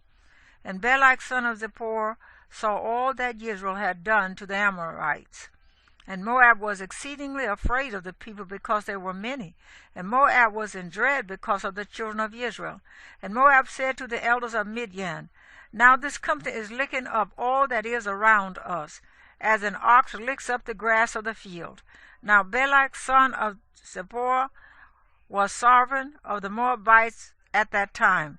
And he sent messengers to Balaam son of Beor at Pithah, which is near the river in the land of the sons of his people, to call him, saying, See, a people has come from Mitsrayim. See, they have covered the surface of the land and are settling next to me. And now, please come at once, curse this people for me, for they are too strong for me. It might be that I smite them and drive them out of the land. For I know that he whom you bless is blessed, and he whom you curse is cursed. And the elders of Moab and the elders of Midian left with the fees for divination in their hand. And they came to Balaam and spoke the words of Balak to him. And he said to them, Spend the night here, and I shall bring back word to you as Yahweh speaks to me. So the heads of Moab stayed with Balaam, and Elohim came to Balaam and said, Who are these men with you? And Balaam said to Elohim, Balak son of Zippor, sovereign of Moab, has sent to me, saying, See, a people has come out of Mizraim and covered the surface of the land. Come now, curse them for me. It might be that I am able to fight against them and drive them out. And Elohim said to Balaam, Do not go with them. You do not curse the people, for they are blessed. And Balaam rose in the morning and said to the heads of Balak, Go back to your land, for Yahweh has refused to allow me to go with you. And the heads of Moab arose and went to Balak and said, Balaam refuses to come with us. Then Balak again sent heads, more numerous and more esteemed than they. And they came to Balaam and said to him, This is what Balak son of Zippor said, Do not be withheld from coming to me, please, for I esteem you very greatly, and whatever you say to me, I do. Therefore, please come. Curse this people for me. And Balaam answered and said to the servants of Balak, Though Balak were to give me his house filled with silver and gold, I am unable to go beyond the word of Yahweh my Elohim, to do less or more. And now, please, you also stay here tonight and let me find out what more Yahweh says to me. And Elohim came to Balaam at night and said to him, If the men come to call you, rise and go with them. But only the word which I speak to you, that you do. And Balaam rose in the morning and saddled his donkey and went with the heads of Moab. But the displeasure of Elohim burned because he went, and the messenger of Yahweh stationed himself in the way as an adversary against him. And he was riding on his donkey, and his 2 servants were with him. And the donkey saw the messenger of Yahweh standing in the way with his drawn sword in his hand. And the donkey turned aside out of the way and went into the field. So Balaam beat the donkey to turn her back into the way. Then the messenger of Yahweh stood in a narrow passage between the vineyards, with a wall on this side and a wall on that side. And when the donkey saw the messenger of Yahweh, she pushed herself against the wall and crushed Balaam's foot against the wall, so he beat her again. And the messenger of Yahweh went further and stood in a narrow place where there was no way to turn aside right or left. And when the donkey saw the messenger of Yahweh, she lay down under Balaam. So Balaam's displeasure burned, and he beat the donkey with his staff. Then Yahweh opened the mouth of the donkey, and she said to Balaam, What have I done to you, that you have beaten me these 3 times? And Balaam said to the donkey, Because you have mocked me. I wish there were a sword in my hand, for I would have killed you by now. And the donkey said to Balaam, Am I not your donkey on which you have ridden ever since I became yours to this day? Was I ever known to do so to you? And he said, No. Then Yahweh opened Balaam's eyes, and he saw the messenger of Yahweh standing in the way with his drawn sword in his hand. And he bowed his head and fell on his face. And the messenger of Yahweh said to him, Why have you beaten your donkey these 3 times? See, I have come out to stand against you, because your way is reckless before me. And the donkey saw me, and turned aside from me these 3 times. If she had not turned aside from me, I certainly would have killed you by now, and let her live. And Balaam said to the messenger of Yahweh, I have sinned, for I did not know you stood in the way against me. And now, if evil is in your eyes, let me turn back. And the messenger of Yahweh said to Balaam, Go with the men, but only the word that I speak to you, that you speak. Balaam then went with the heads of Balak. And when Balak heard that Balaam was coming, he went out to meet him at the city of Moab, which is on the border at the Arnon, which was in the extremity of the border. And Balak said to Balaam, Did I not urgently send to you, calling for you? Why did you not come to me? Am I not able to esteem you? And Balaam said to Balak, See, I have come to you. Now am I at all able to say somewhat? The word that Elohim puts in my mouth, that I speak. And Balaam went with Balak, and they came to Kiriath Hutzot. And Balak slaughtered cattle and sheep. And he sent some to Balaam and to the heads who were with him. And it came to be the next day that Balak took Balaam and brought him up to the high places of Baal, and from there he saw the extremity of the camp.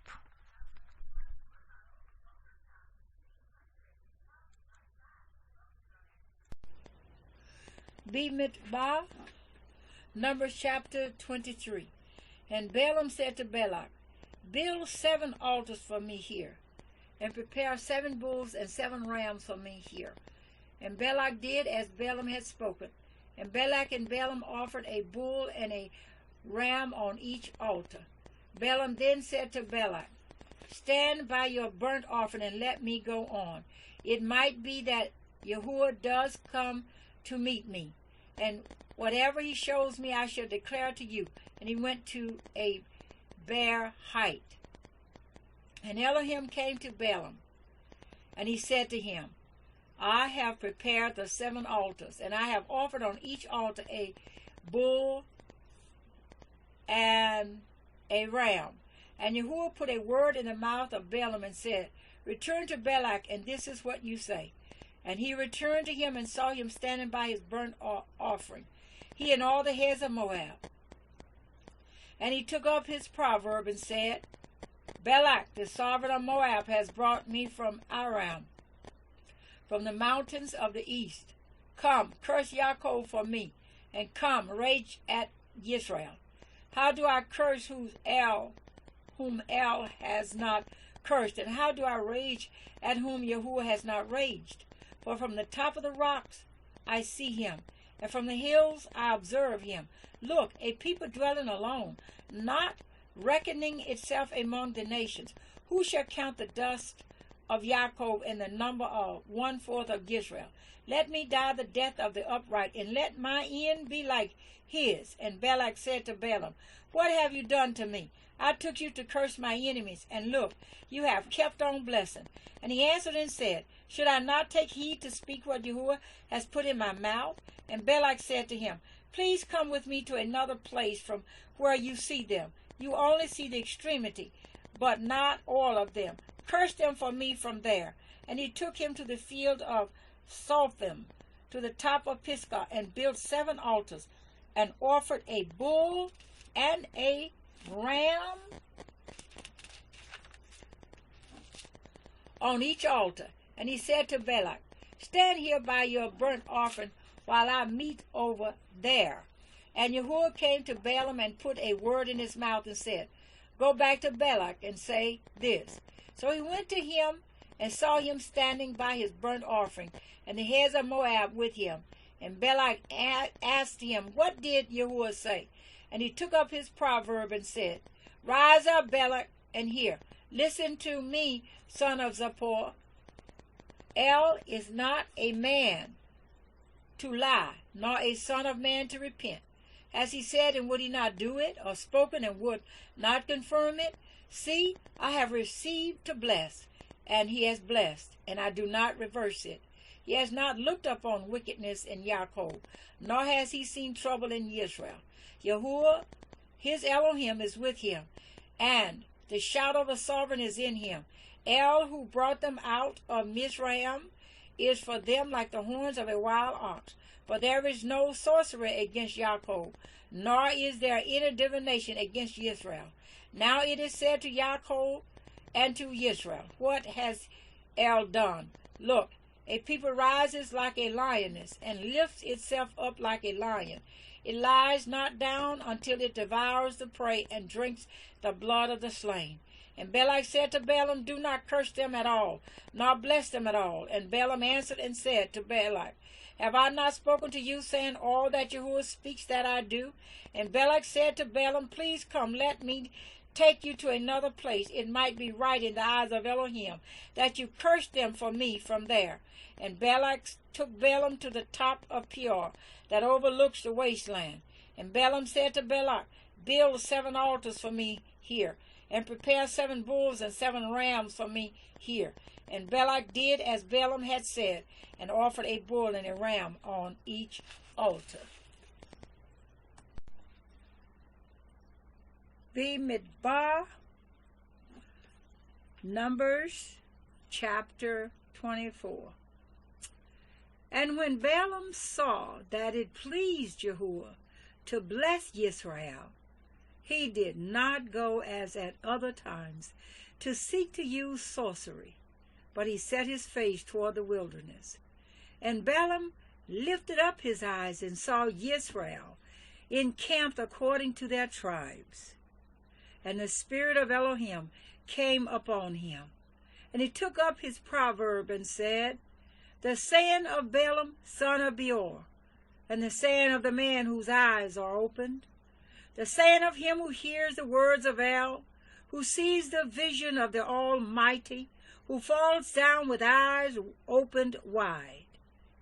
How good are your tents, O Yaakov, your dwellings, O Yisra'eel, like wadis that stretch out, like gardens by a river, like aloes planted by Yahweh, like cedars beside waters. He makes water flow from his buckets, and his seed is in many waters. His sovereign is higher than Agag, and his reign is exalted. El, who brought him out of Mitsrayim, is for them like the horns of a wild ox. He devours nations, his enemies, and he breaks their bones, and with his arrows he smites. He bowed down, he lay down like a lion. And like a lion, who would rouse him? Blessed is he who blesses you, and cursed is he who curses you. Then the displeasure of Balak burned against Balaam, and he struck his hands together. Balak then said to Balaam, I summon you to curse my enemies, and see, you have kept on blessing these 3 times. And now flee to your place. I said I would greatly esteem you, and see, Yahweh has kept you back from esteem. And Balaam said to Balak, did I not also speak to your messengers whom you sent to me, saying, if Balak should give me his house filled with silver and gold, I am unable to go beyond the word of Yahweh, to do either good or evil of my own heart. What Yahweh speaks, that I speak. And now, see, I am going to my people. Come, let me advise you what this people is going to do to your people in the latter days. And he took up his proverb and said, the saying of Balaam, son of Beor, and the saying of the man whose eyes are open, the saying of him who hears the words of El, and knows the knowledge of the Most High, who sees the vision of the Almighty, who falls down with eyes opened wide. I see him, but not now. I observe him, but not near. A star shall come out of Yaakov, and a scepter shall rise out of Yisra'eel, and shall smite the corners of Moab, and shall destroy all the sons of Sheth. And Edom shall be a possession, and Seir shall be a possession.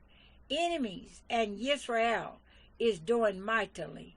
And out of Yaakov one shall rule and destroy the remnant from Ar. He then looked on Amalek, and he took up his proverb and said, Amalek was first among the nations, but his latter end is to perish forever. He then looked on the Kenites, and he took up his proverb and said, Firm is your dwelling place, and your nest is set in the rock. But Cain is to be burned. Till when does Asher keep you captive? And he took up his proverb and said, Oh, who does live when El does this? And ships shall come from the coast of Kittim, and they shall afflict Asher and afflict Eber, and so shall Amalek, and he also perishes. And Balaam arose and left, and returned to his place, and Balak also went his way. Bemidbar, Numbers, chapter 25. And Yisra'eel dwelt in Shittim, and the people began to whore with the daughters of Moab, and they invited the people to the slaughterings of their mighty ones. And the people ate and bowed down to their mighty ones. Thus Yisra'eel was joined to Baal Peor. And the displeasure of Yahweh burned against Yisra'eel. And Yahweh said to Moshe, Take all the leaders of the people and hang them up before Yahweh, before the sun, so that the burning displeasure of Yahweh turns away from Yisra'eel. And Moshe said to the judges of Yisra'eel, Each one of you slay his men who were joined to Baal Peor. And see, one of the children of Israel came and brought to his brothers a Midianite woman before the eyes of Moshe and before the eyes of all the congregation of the people of Yisrael, who were weeping at the door of the tent of meeting. And when Phinehas saw of Eleazar, son of Aharon the priest, saw it, he rose up from among the congregation and took a spear in his hand. And he went after the man of Yisrael into the tent and thrust both of them through, the man of Yisrael and the woman through her belly. Thus the plague among the children of Israel came to a stop. And those who died in the plague were 24,000. And Yahweh spoke to Moshe, saying, Phinehas, son of Eleazar, son of Aaron the priest, has turned back my wrath from the children of Israel, because he was ardent with my order in their midst, so that I did not consume the children of Israel in my order. Therefore say, See, I am giving him my covenant of peace, and it shall be to him and to his seed after him a covenant of an everlasting priesthood, because he was ardent for his Elohim, and made atonement for the children of Israel. And the name of the Israelite who was killed with the Midianite woman was Zimri, son of Salu, a leader of a father's house among the Shemonites. And the name of the Midianite woman who was killed was Cosbi, the daughter of Tishur. He was head of the people of a father's house in Midian. And Yahweh spoke to Moshe, saying, Distress the Midianites, and you shall smite them. For they distressed you with their tricks, with which they deceived you in the matter of Peor, and in the matter of Cosbi, the daughter of a leader of Midian, their sister, who was killed in the day of the plague because of Peor. Bemidbar, Numbers chapter 26. And it came to be, after the plague, that Yahweh spoke to Moshe and Eleazar, son of Aaron the priest, saying, Take a census of all the congregation of the children of Israel from 20 years old and above, by their fathers' houses, everyone going out to the army in Israel. So Moshe and Eleazar the priest spoke with them in the desert plains of Moab by the Jordan of Yisra'eel, saying, Take a census of the people from 20 years old and above, as Yahweh commanded Moshe and the children of Israel, who came out of the land of Mitsrayim. Reuben, firstborn of Yisra'eel, sons of Reuben of Hanok, the clan of the Hanokites, of Palu, the clan of the Peluites, of Hezron, the clan of the Hezronites, of Carmi, the clan of the Carmites. These are the clans of the Reubenites, and their registered ones were 43,730. And the son of Palu, Eliab, and the sons of Eliab, Nemuel, and Dathan, and Abiram. This Dathan and Abiram were the called ones of the congregation who contended against Moshe and against Aaron in the company of Korah, when they contended against Yehua. And the earth opened its mouth and swallowed them up together with Korah, when that company died, when the fire consumed 250 men, and they became a sign. But the sons of Korah did not die. Sons of Shimron, according to their clans, of Nemuel, the clan of the Nemuelites, of Yamin, the clan of the Yamanites, of Yakin, the clan of the Yakinites, of Zara, the clan of the Zarites, of Shual, the clan of the Shualites. These are the clans of the Shemonites, 22,200. Sons of Gad, according to their clans, of Saphon, the clan of the Saphonites, of Haggai, the clan of the Haggites, of Shunah, the clan of the Shuites, of Asna, the clan of the Asnites, of Era, the clan of the Erites, of Arad, the clan of the Aradites, of Arali, the clan of the Aralites. These are the clans of the sons of Gad, according to their registered ones, 40,500. Sons of Yehuda, and Onan, and and Onan died in the land of Canaan. And sons of Yehuda, according to their clans, of Shelah, the clan of the Shelonites, of Peras, the clan of the Parsites, of Zarad, the clan of the Zarites, and sons of Peretz of Hezron, the clan of the Hezronites, of Hemul, the clan of the Hemelites.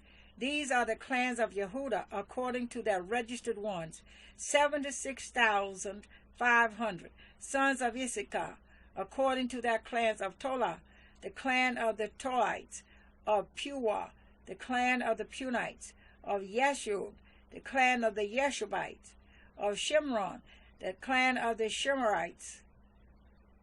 These are the clans of Issachar, according to their registered ones, 64,300. Sons of Zebulun, according to their clans, of Zerad, the clan of the Zarites, of Elon, the clan of the Elonites, of Yahliel, the clan of the Yahlites.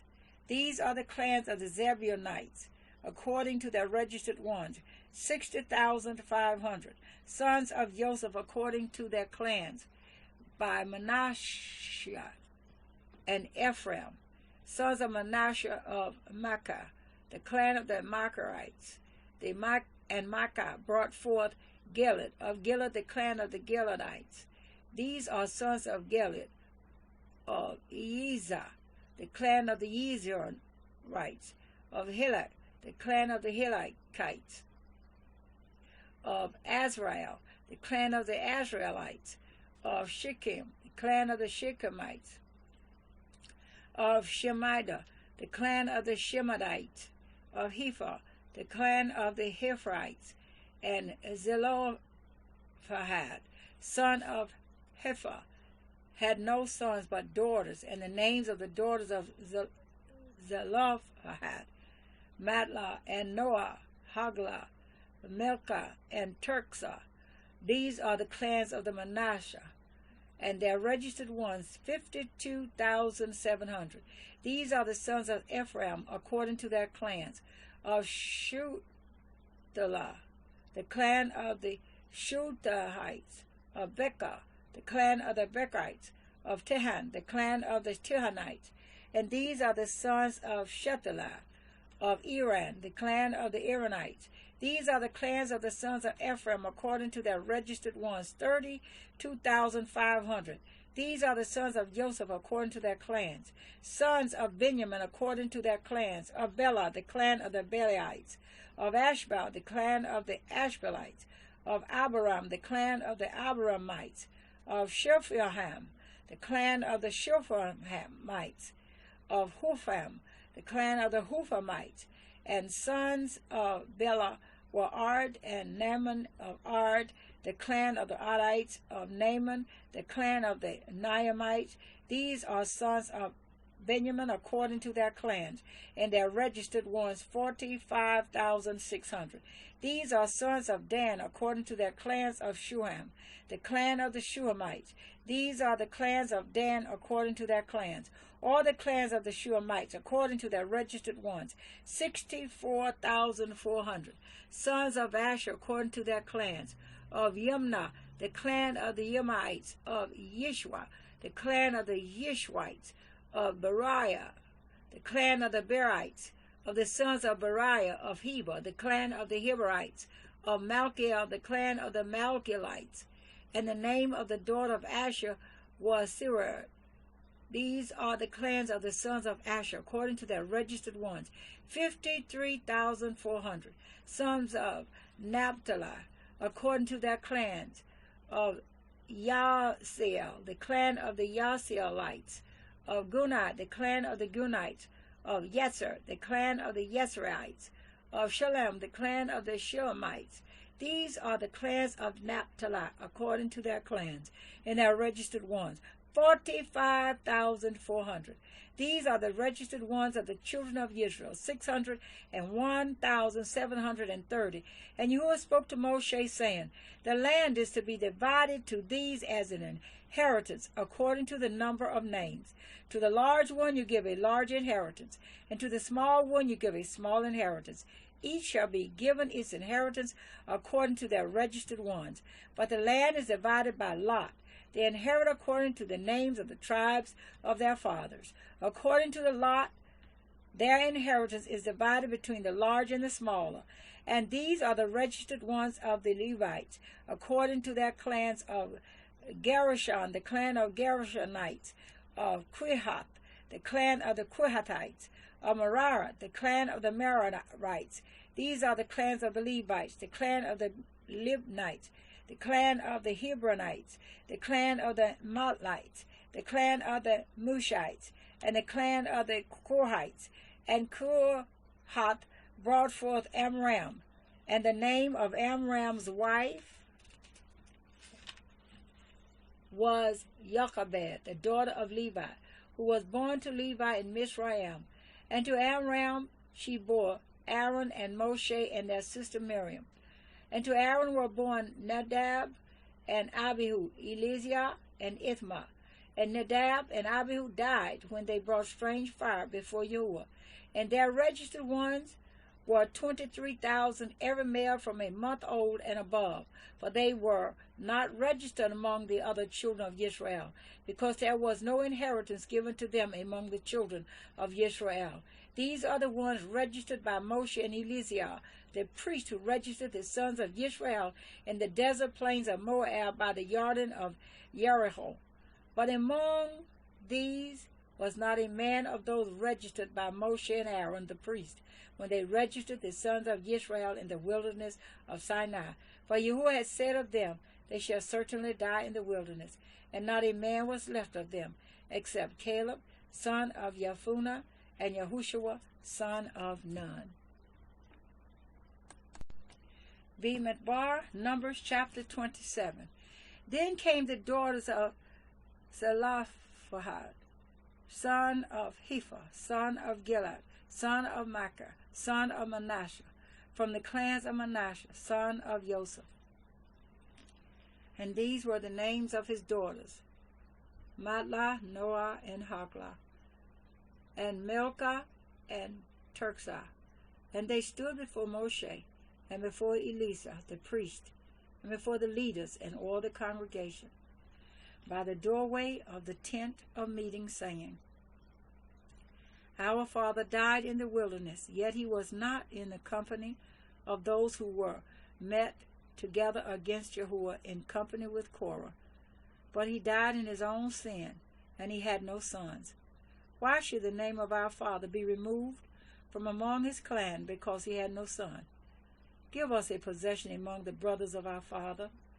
Moshe then brought their case before Yahuwah. And Yahuwah spoke to Moshe, saying, The daughters of Zelophehad speak what is right. You should certainly give them a possession of inheritance among their father's brothers, and cause the inheritance of their father to pass to them. And speak to the children of Yisra'eel, saying, when a man dies and has no son, then you shall cause his inheritance to pass to his daughter. And if he has no daughter, then you shall give his inheritance to his brothers. And if he has no brothers, then you shall give his inheritance to his father's brothers. And if his father has no brothers, then you shall give his inheritance to the nearest relative in his clan, and he shall possess it. And it shall be to the children of Yisra'eel a law of right ruling, as Yahweh commanded Moshe. And Yahweh said to Moshe, go up into the Mount Aharon, and see the land which I have given to the children of Israel. And when you have seen it, you also shall be gathered to your people, as Aaron your brother was gathered, because you rebelled against my mouth in the wilderness of sin, and the strife of the congregation, to set me apart at the waters before their eyes. These were the waters of Meribah at Kadesh in the wilderness of sin. And Moshe spoke to Yahweh, saying, let Yahweh, the Elohim of the spirits of all flesh, appoint a man over the congregation, who goes out before them and comes in before them, who leads them out and brings them in, so that the congregation of Yahweh be not like sheep without a shepherd. And Yahweh said to Moshe, take Yahushua, son of Nun, with you, a man in whom is the Spirit, and you shall lay your hand on him, and shall set him before Eleazar, the priest, and before all the congregation, and give him charge before their eyes, and shall put some of your esteem upon him, so that all the congregation of the children of Israel obey him. And he is to stand before Eleazar, the priest, who shall inquire before Yahweh for him by the right ruling of the Urim. At his word they go out, and at his word they come in, both he and all the children of Israel with him, all the congregation. And Moshe did as Yahweh commanded him, and took Yahushua, and set him before Eleazar the priest, and before all the congregation, and laid his hands on him, and commissioned him as Yahweh commanded by the hand of Moshe. Bemidbar, Numbers chapter 28. And Yahweh spoke to Moshe, saying, command the children of Israel, and you shall say to them, take heed to bring my offering, my food for my offerings made by fire, as a sweet fragrance to me, at their appointed time. And you shall say to them, this is the offering made by fire, which you bring to Yahweh, 2 male lambs a year old, perfect ones, daily, a continual burnt offering. The one lamb you prepare in the morning, and the other lamb you prepare between the evenings, with 1/10 of an ephah of fine flour, as a grain offering mixed with 1/4 of a hin of pressed oil, a continual burnt offering which was offered at Mount Sinai for a sweet fragrance, an offering made by fire to Yahweh, and its drink offering 1/4 of a hin for each lamb. Pour out the drink to Yahweh as an offering in the set-apart place. And the other lamb you prepare between the evenings. As the morning grain offering and its drink offering, you prepare it as an offering made by fire, a sweet fragrance to Yahweh. And on the Sabbath day 2 lambs a year old, perfect ones, and 2/10 of an ephah of fine flour as a grain offering mixed with oil, with its drink offering, the burnt offering for every Sabbath, besides the continual burnt offering with its drink offering. And on the beginnings of your months you bring near a burnt offering to Yahweh, 2 young bulls and 1 ram, and 7 lambs a year old, perfect ones, 3/10 of an ephah of fine flour as a grain offering mixed with oil.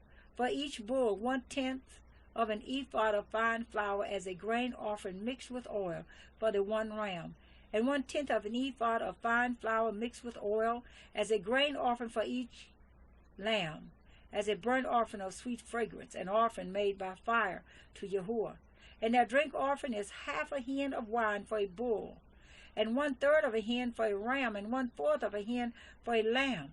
This is the burnt offering for each month throughout the months of the year. And 1 male goat as a sin offering to Yahweh is prepared, beside the continual burnt offering and its drink offering. And in the first month on the 14th day is the Passover of Yahweh. And on the 15th day of this month is a festival. For 7 days unleavened bread is eaten. On the first day is a set-apart gathering. You do no servile work. And you shall bring near an offering made by fire as a burnt offering to Yahweh, 2 young bulls and 1 ram, and 7 lambs a year old, perfect ones they offer you. And their grain offering, fine flour mixed with oil. Prepare 3/10 of an ephod for a bull and 2/10 for a ram. Prepare 1/10 of an ephod for each of the 7 lambs, and 1 goat as a sin offering to make atonement for you. Prepare these besides the burnt offering of the morning, which is for a continual burnt offering. According to these you ought to prepare the food of the offering made by fire daily, for 7 days, as a sweet fragrance to Yahweh. It is prepared besides the continual burnt offering and its drink offering. And on the 7th day you have a set-apart gathering. You do no servile work. And on the day of the first fruits, when you bring a new grain offering to Yahweh at your festival of weeks, you have a set-apart gathering. You do no servile work, and you shall bring near a burnt offering as a sweet fragrance to Yahweh. 2 young bulls, 1 ram, and 7 lambs, a year old, with their grain offering of fine flour mixed with oil. 3/10 of an ephod for each bull, 2/10 for the 1 ram, 1/10 for each of the 7 lambs, 1 male goat to make atonement for you, perfect ones. They offer you. Prepare them with their drink offerings beside the continual burnt offering with its grain offering. Bemidbar, Numbers chapter 29. And in the 7th month, on the first day of the month, you have a set-apart gathering. You do no servile work. It is a day of blowing the trumpets for you. And you shall prepare a burnt offering as a sweet fragrance to Yahweh. 1 young bull, 1 ram, 7 lambs a year old, perfect ones, and their grain offering, fine flour mixed with oil. 3/10 of an ephod for the bull, 2/10 for the ram, and 1/10 for each of the 7 lambs, and 1 male goat as a sin offering to make atonement for you, besides the burnt offering with its grain offering for the new moon. The continual burnt offering with its grain offering and their drink offerings, according to their right ruling, as a sweet fragrance and offering made by fire to Yahweh. And on the 10th day of this 7th month you have a set-apart gathering, and you shall afflict your beings. You do no work, and you shall bring near a burnt offering to Yahweh, a sweet fragrance. 1 young bull, 1 ram, 7 lambs a year old, perfect ones, they offer you. And their grain offering, fine flour mixed with oil, 3/10 of an ephod for the bull, 2/10 for the 1 ram, 1/10 for each of the 7 lambs, 1 male goat as a sin offering. Besides the sin offering for atonement, the continual burnt offering with its grain offering and their drink offerings. And on the 15th day of the 7th month you have a set-apart gathering. You do no servile work, and you shall observe a festival to Yahweh 7 days. And you shall bring near a burnt offering, an offering made by fire, a sweet fragrance to Yahweh, 13 young bulls, 2 rams, 14 lambs a year old, perfect ones they are. And their grain offering, fine flour mixed with oil, 3/10 of an ephod for each of the 13 bulls, 2/10 for each of the 2 rams, and 1/10 for each of the 14 lambs, and 1 male goat as a sin offering beside the continual burnt offering, its grain offering and its drink offering. Then on the 2nd day 12 young bulls, 2 rams, 14 lambs a year old, perfect ones, and their grain offering and their drink offerings for the bulls, for the rams, and for the lambs, by their number according to the right ruling, and 1 male goat as a sin offering, beside the continual burnt offering with its grain offering and their drink offerings. And on the 3rd day 11 bulls, 2 rams, 14 lambs a year old, perfect ones, and their grain offering and their drink offerings for the bull, for the rams, and for the lambs, by their number according to the right ruling, and 1 goat as a sin offering beside the continual burnt offering, its grain offering and its drink offering. Then on the 4th day 10 bulls, 2 rams, 14 lambs a year old, perfect ones, and their grain offering and their drink offerings for the bulls, for the rams, and for the lambs, by their number according to the right ruling, and 1 male goat as a sin offering besides the continual burnt offering, its grain offering and its drink offering. Then on the 5th day 9 bulls, 2 rams, 14 lambs a year old, perfect ones, and their grain offering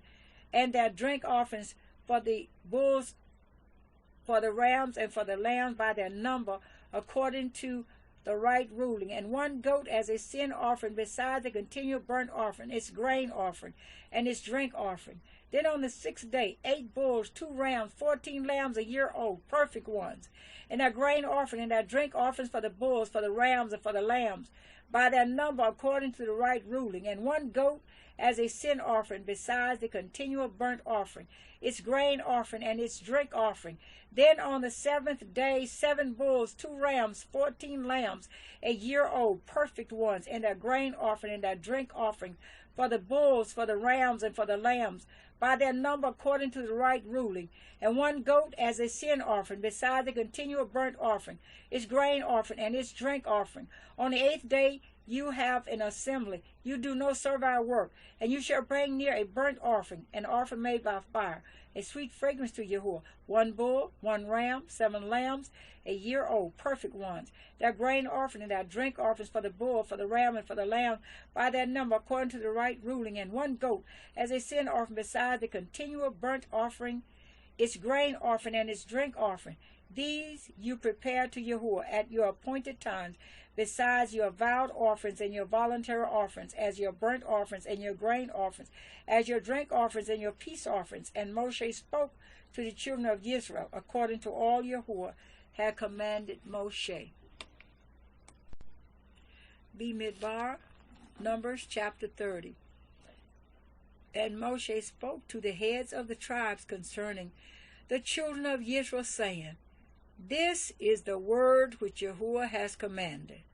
When a man vows a vow to Yahweh or swears an oath to bind himself by some agreement, he does not break his word. He does according to all that comes out of his mouth. Or if a woman vows a vow to Yahweh and binds herself by some agreement while in her father's house in her youth, and her father hears her vow and the agreement by which she has bound herself, and her father has kept silent towards her, then all her vows shall stand, and every agreement with which she has bound herself stands. But if her father forbids her on the day that he hears, then none of her vows nor her agreements by which she has bound herself stand, and Yahweh pardons her because her father has forbidden her. But if she at all belongs to a husband, while bound by her vows or by a rash utterance from her lips by which she bound herself, and her husband hears it, and he has kept silent towards her on the day that he hears, then her vows shall stand, and her agreements by which she bound herself do stand. But if her husband forbids her on the day that he hears it, then he has nullified her vow which she vowed, and the rash utterance of her lips by which she bound herself, and Yahweh pardons her. But any vow of a widow or a divorced woman by which she has bound herself stands against her. And if she vowed in her husband's house or bound herself by an agreement with an oath, and her husband heard it, and has kept silent towards her, and did not forbid her, then all her vows shall stand, and every agreement by which she bound herself stands. But if her husband clearly nullified them on the day he heard them, then whatever came from her lips concerning her vows, or concerning the agreement binding her, it does not stand. Her husband has nullified them, and Yahweh pardons her. Every vow and every binding oath to afflict her being, let her husband confirm it, or let her husband nullify it. But if her husband is altogether silent at her from day to day, then he confirms all her vows or all the agreements that bind her. He confirms them because he kept silent towards her on the day that he heard. But if he nullifies them after he has heard, then he shall bear her crookedness. These are the laws which Yahweh commanded Moshe between a man and his wife, and between a father and his daughter in her youth, in her father's house. Bemidbar, Numbers chapter 21. And Yahweh spoke to Moshe, saying, Take vengeance for the children of Yisrael on the Midianites. After that you are to be gathered to your people. And Moshe spoke to the people, saying, Arm some of yourselves for the campaign, and let them go against the Midianites to take vengeance for Yahweh on Midian. Send 1,000 from each tribe of all the tribes of Israel for the campaign. So there was supplied from the tribes of Israel 1,000 from each tribe, 12,000 armed ones for the campaign. And Moshe sent them on the campaign 1,000 from each tribe, them and Phinehas son of Eleazar, the priest, on the campaign with the set-apart utensils and the trumpets for sounding in his hand. And they fought against the Midianites as Yahweh commanded Moshe, and slew all the males. And they slew the sovereigns of Midian with the rest of those who were pierced, Yisra'eel and Rekem and Tizur and Hur and Reba, the 5 sovereigns of Midian. And they slew Balaam son of Beor with the sword. And the sons of Yisra'eel took all the women of Midian captive with their little ones, and took as spoil all their livestock and all their possessions. And they burned with fire all the cities where they dwelt, and all their settlements. And they took all the spoil and all the booty, both of man and beast. And they brought the captives and the booty and the spoil to Moshe, and to Eleazar the priest, and to the congregation of the children of Yisrael, to the camp in the desert plains of Moab, by the Jordan of Jericho. And Moshe and Eleazar the priest, and all the leaders of the congregation, went to meet them outside the camp.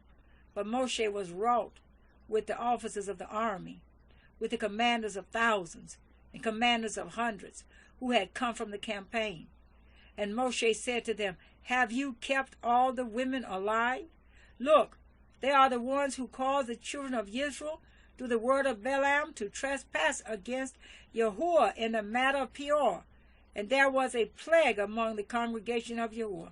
And now slay every male among the little ones, and every woman who has known a man by lying with a man you shall slay. But keep alive for yourselves all the female children who have not known a man by lying with a man. And you camp outside the camp 7 days. Whoever has slain any being, and whoever has touched any slain, cleanse yourselves and your captives on the 3rd day and on the 7th day. And cleanse every garment, and every object of leather, and all the work of goat's hair, and every object of wood. And Eleazar the priest said to the men of the campaign who went to the battle, This is the law of the Torah which Yahweh commanded Moshe. Only the gold and the silver, the bronze, the iron, the tin, and the lead, every object that passes through fire, you put through the fire, and it shall be clean. Only let it be cleansed with the water for uncleanness. And whatever does not pass through fire, you pass through water. And you shall wash your garments on the 7th day, and be clean. And afterwards come into the camp. And Yahuwah spoke to Moshe, saying, Count up the plunder that was taken of man and of beast, you and Eleazar the priest, and the heads of the fathers of the congregation. And you shall divide the plunder into 2 parts, between those who took part in the battle, who went out on the campaign, and all the congregation, and set aside a levy for Yahuwah on the men of battle who went out on the campaign, 1 out of every 500 of man, and of the cattle, and of the donkeys, and of the sheep. Take it from their half, and give it to Eleazar the priest as a contribution to Yahuwah. And from the children of Yisrael's half you shall take 1 of every 50 of man, of the cattle, of the donkeys, and of the sheep, of all the livestock, and give them to the Levites guarding the duty of the dwelling place of Yahuwah. And Moshe and Eleazar the priest did as Yahuwah commanded Moshe. And the booty remaining from the plunder which the people of the campaign had taken was 675,000 sheep, and 72,000 cattle, and 61,000 donkeys, and 32,000 human beings in all, of women who had not known a man by lying with a man. And the half, the portion for those who went out on the campaign, was in number 337,500 sheep. And the levy unto Yahuwah of the sheep was 675, and the cattle were 36,000, of which the levy unto Yahuwah was 72. And the donkeys were 30,500, of which the levy unto Yahuwah was 61. And the human beings were 16,000, of which the levy unto Yahuwah was 32 beings.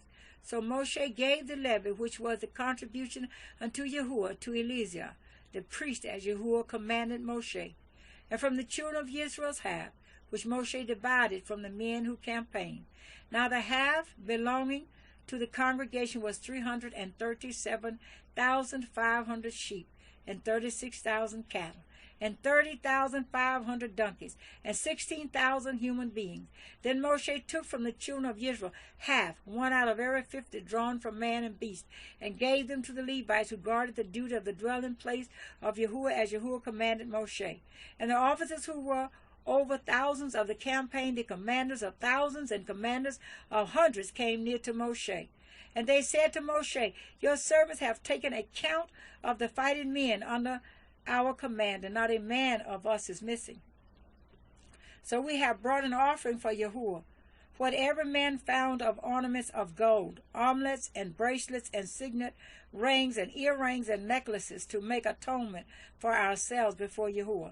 And Moshe and Eleazar, the priest, received the gold from them, all the fashion ornaments and all the gold of the offering that they presented to Yahweh from the commanders of thousands and commanders of hundreds, was 16,750 shekels. The men of the campaign had taken spoil, every man for himself.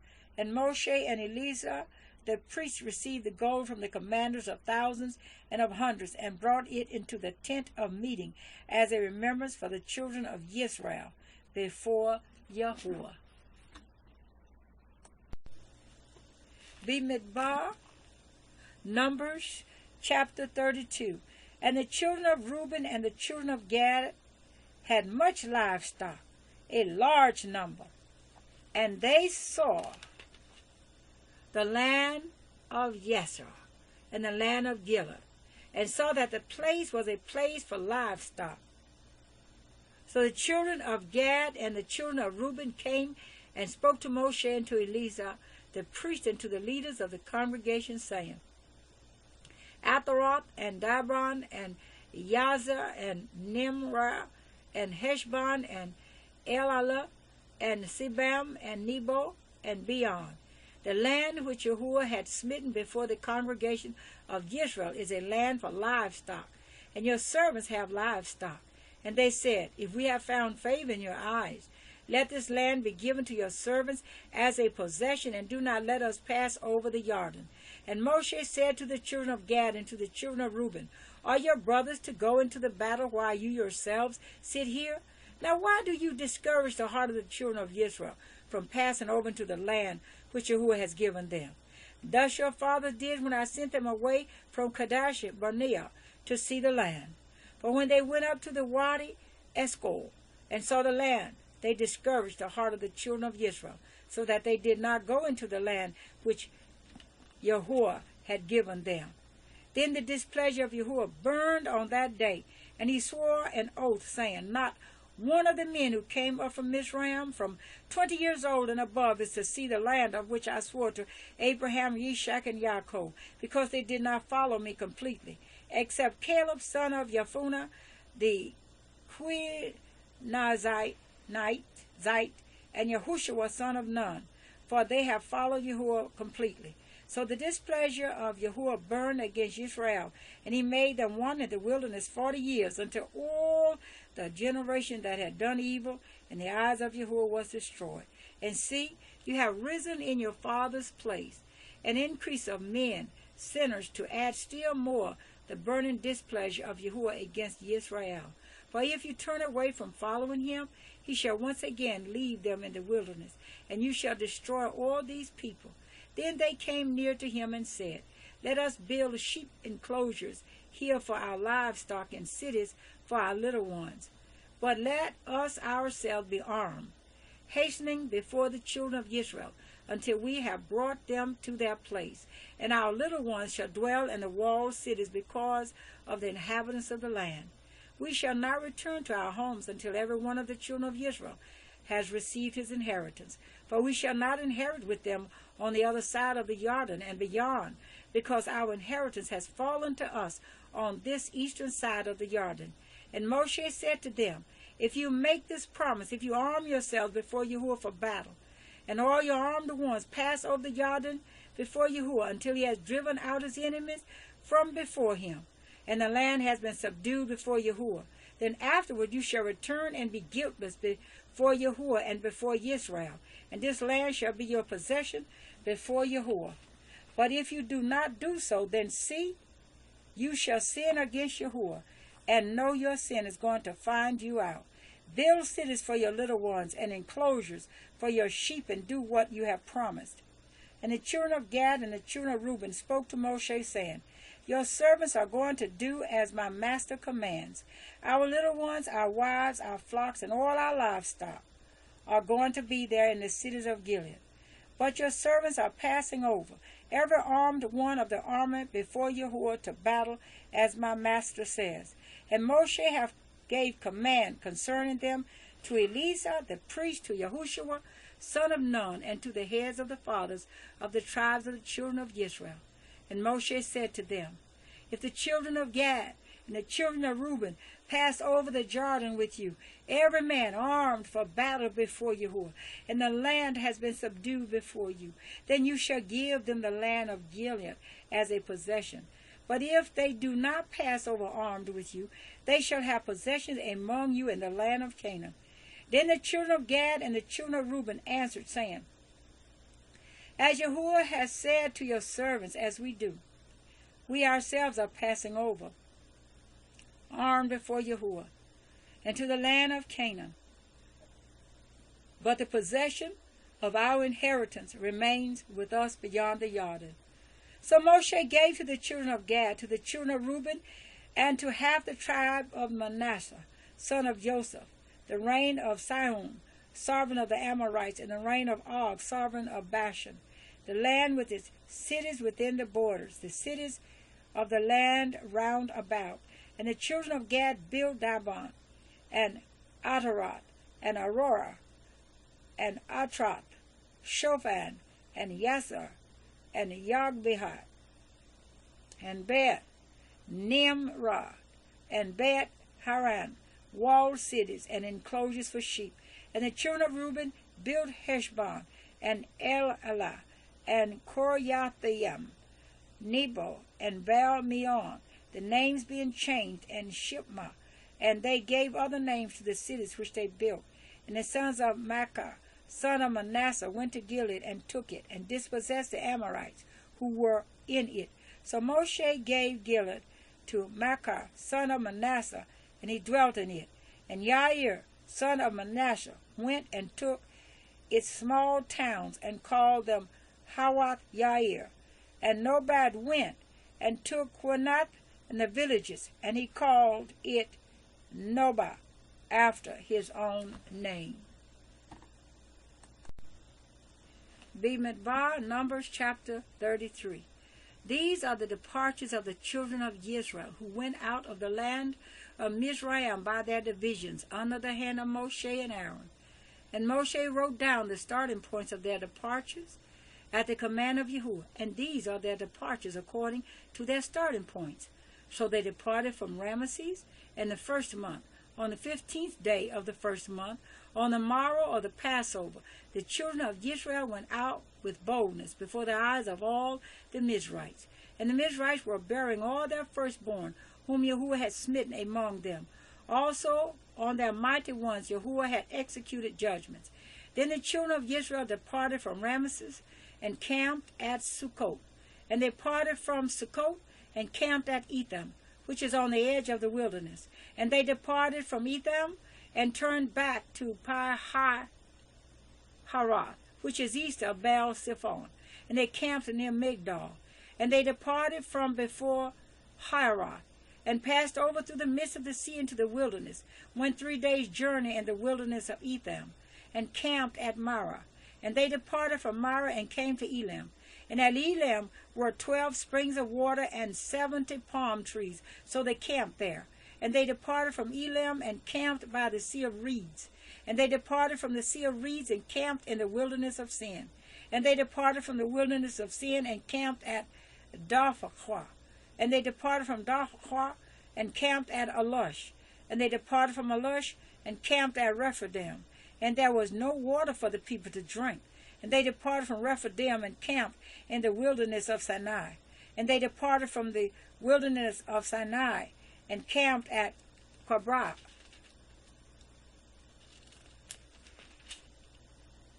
Hadawah. And they departed from Kabrath, Hadawah, and camped at Hasaroth. And they departed from Hasaroth, and camped at Rithmah. And they departed from Rithmah, and camped at Rimmon Peretz. And they departed from Rimmon Peretz, and camped at Libnah. And they departed from Libnah, and camped at Rissah. And they departed from Rissah, and camped at Quehelathah. And they departed from Quelahath, and camped at Mount Shephar. And they departed from Mount Shephar, and camped at Haradah.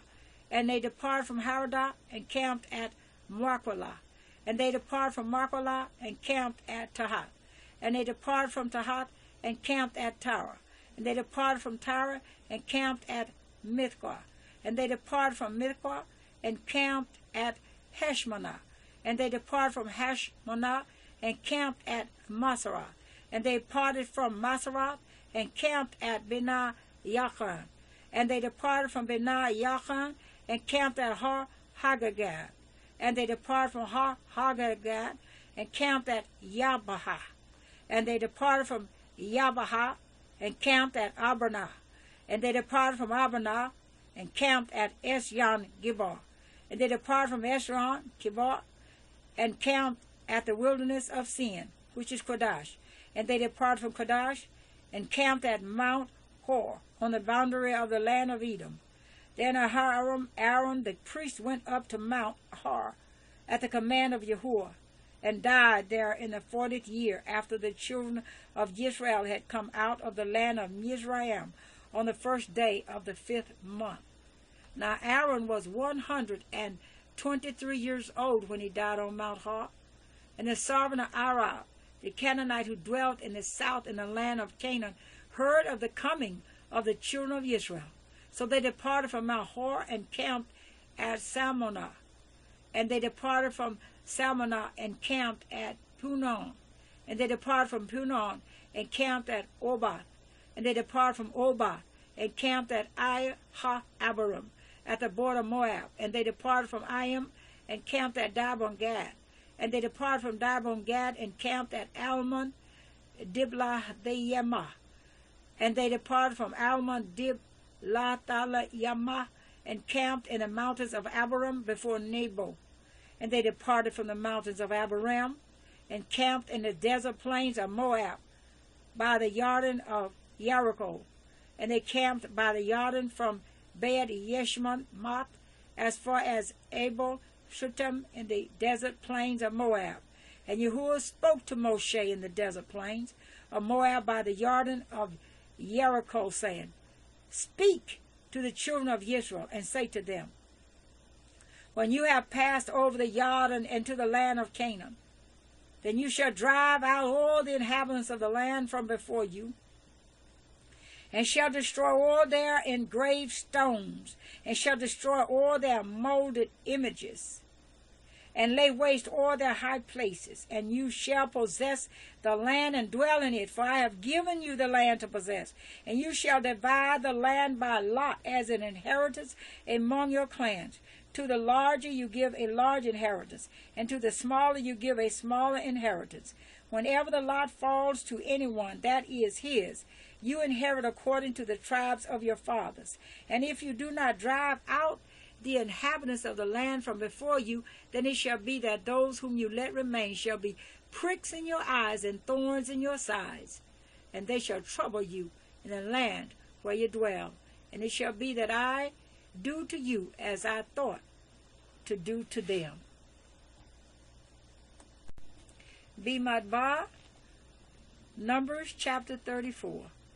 And Yehua spoke to Moshe, saying, Command the children of Israel, and say to them, When you come into the land of Canaan, this is the land which falls to you as an inheritance, the land of the Canaan to its boundaries. Then your southern border shall be from the wilderness of Sin among the border of Edom, and your southern border shall be eastward from the end of the salt sea. Then your border shall turn from the southern side of the ascent of the Agrabim, continue to Sin, and be on the south of Kadesh Barnea, and it shall go on to Hatzar Adah, and continue to Asmon. And the border shall turn from Asmon to the Wadi of Mitsrayim, and it shall end at the sea. As for the western border, you shall have the great sea for a border.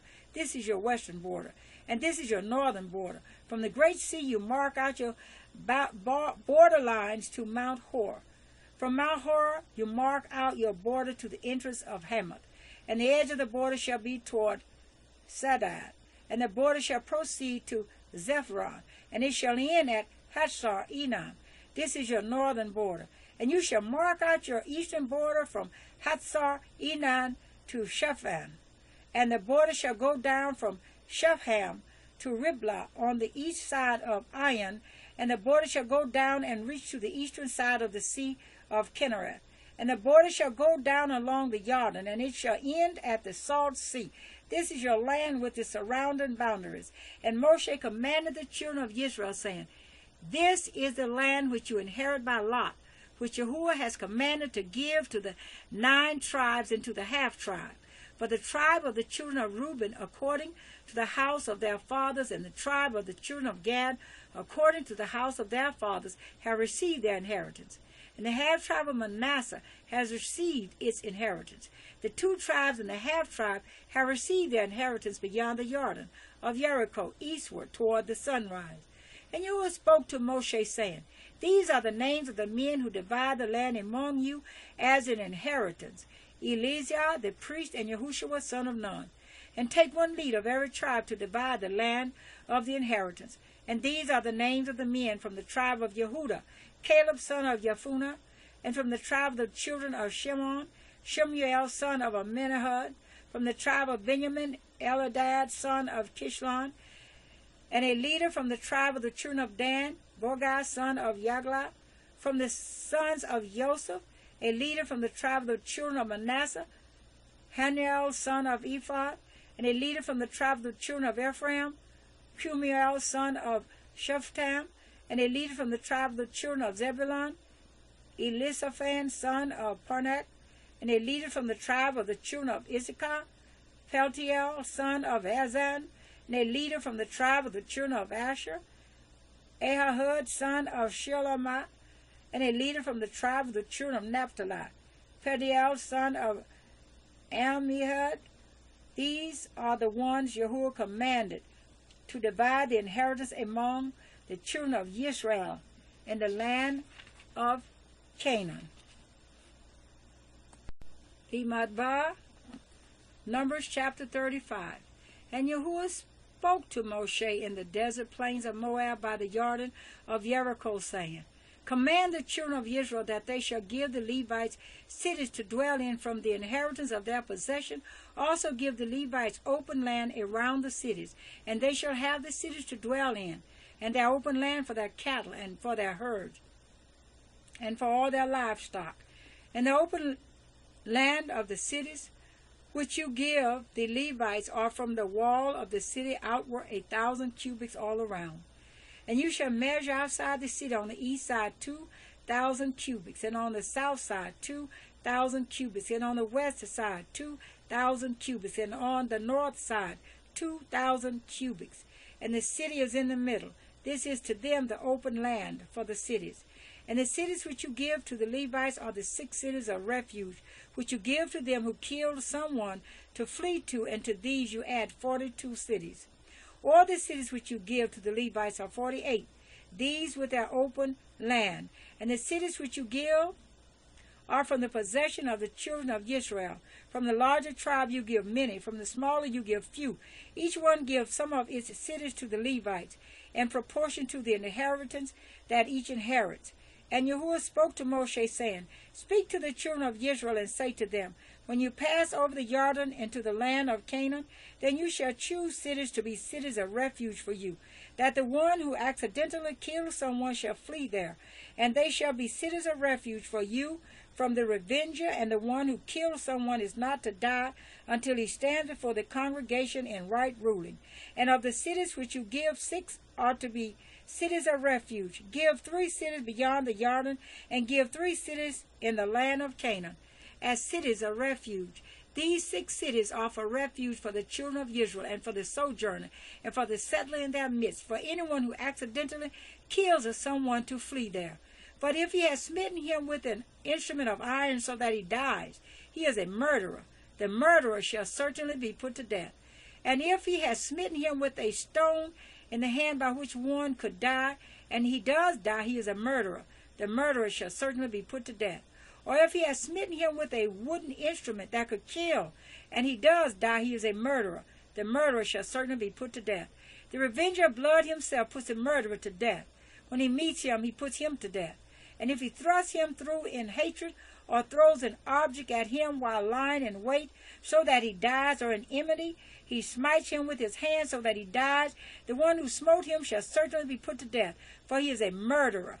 The revenger of blood puts the murderer to death when he meets him. But if he pushes him suddenly without enmity, or throws an object at him without lying in wait, or uses a stone by which a man could die, throwing it at him without seeing him, so that he dies, while he was not his enemy or seeking his harm, then the congregation shall judge between him who killed someone and the revenger of blood according to these right rulings.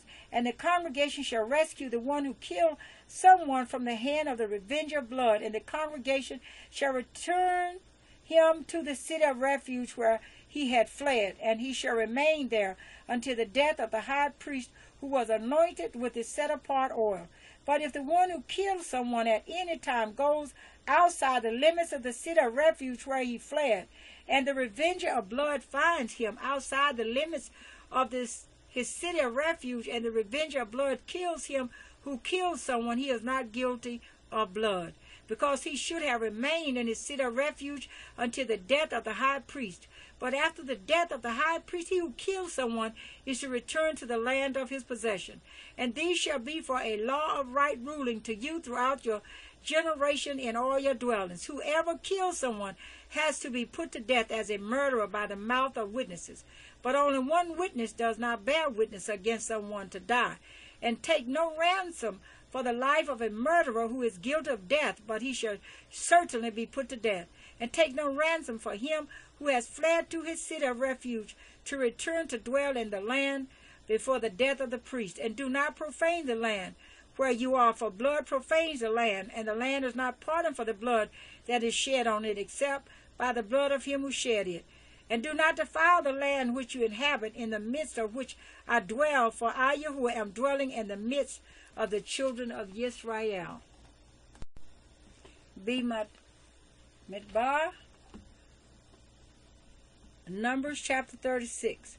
And the heads of the fathers of the clans of the children of Gilead, son of Machir, son of Manasseh, of the clans of the sons of Joseph, came near and spoke before Moshe and before the leaders, the heads of the fathers of the children of Israel, and said, Yahweh commanded my master to give the land as an inheritance by lot to the children of Israel, and my master was commanded by Yahweh to give the inheritance of our brother Zelophehad to his daughters. Now if they are married to any of the sons of the other tribes of the children of Israel, then their inheritance shall be taken from the inheritance of our fathers, and shall be added to the inheritance of the tribe into which they marry, and taken from the lot of our inheritance.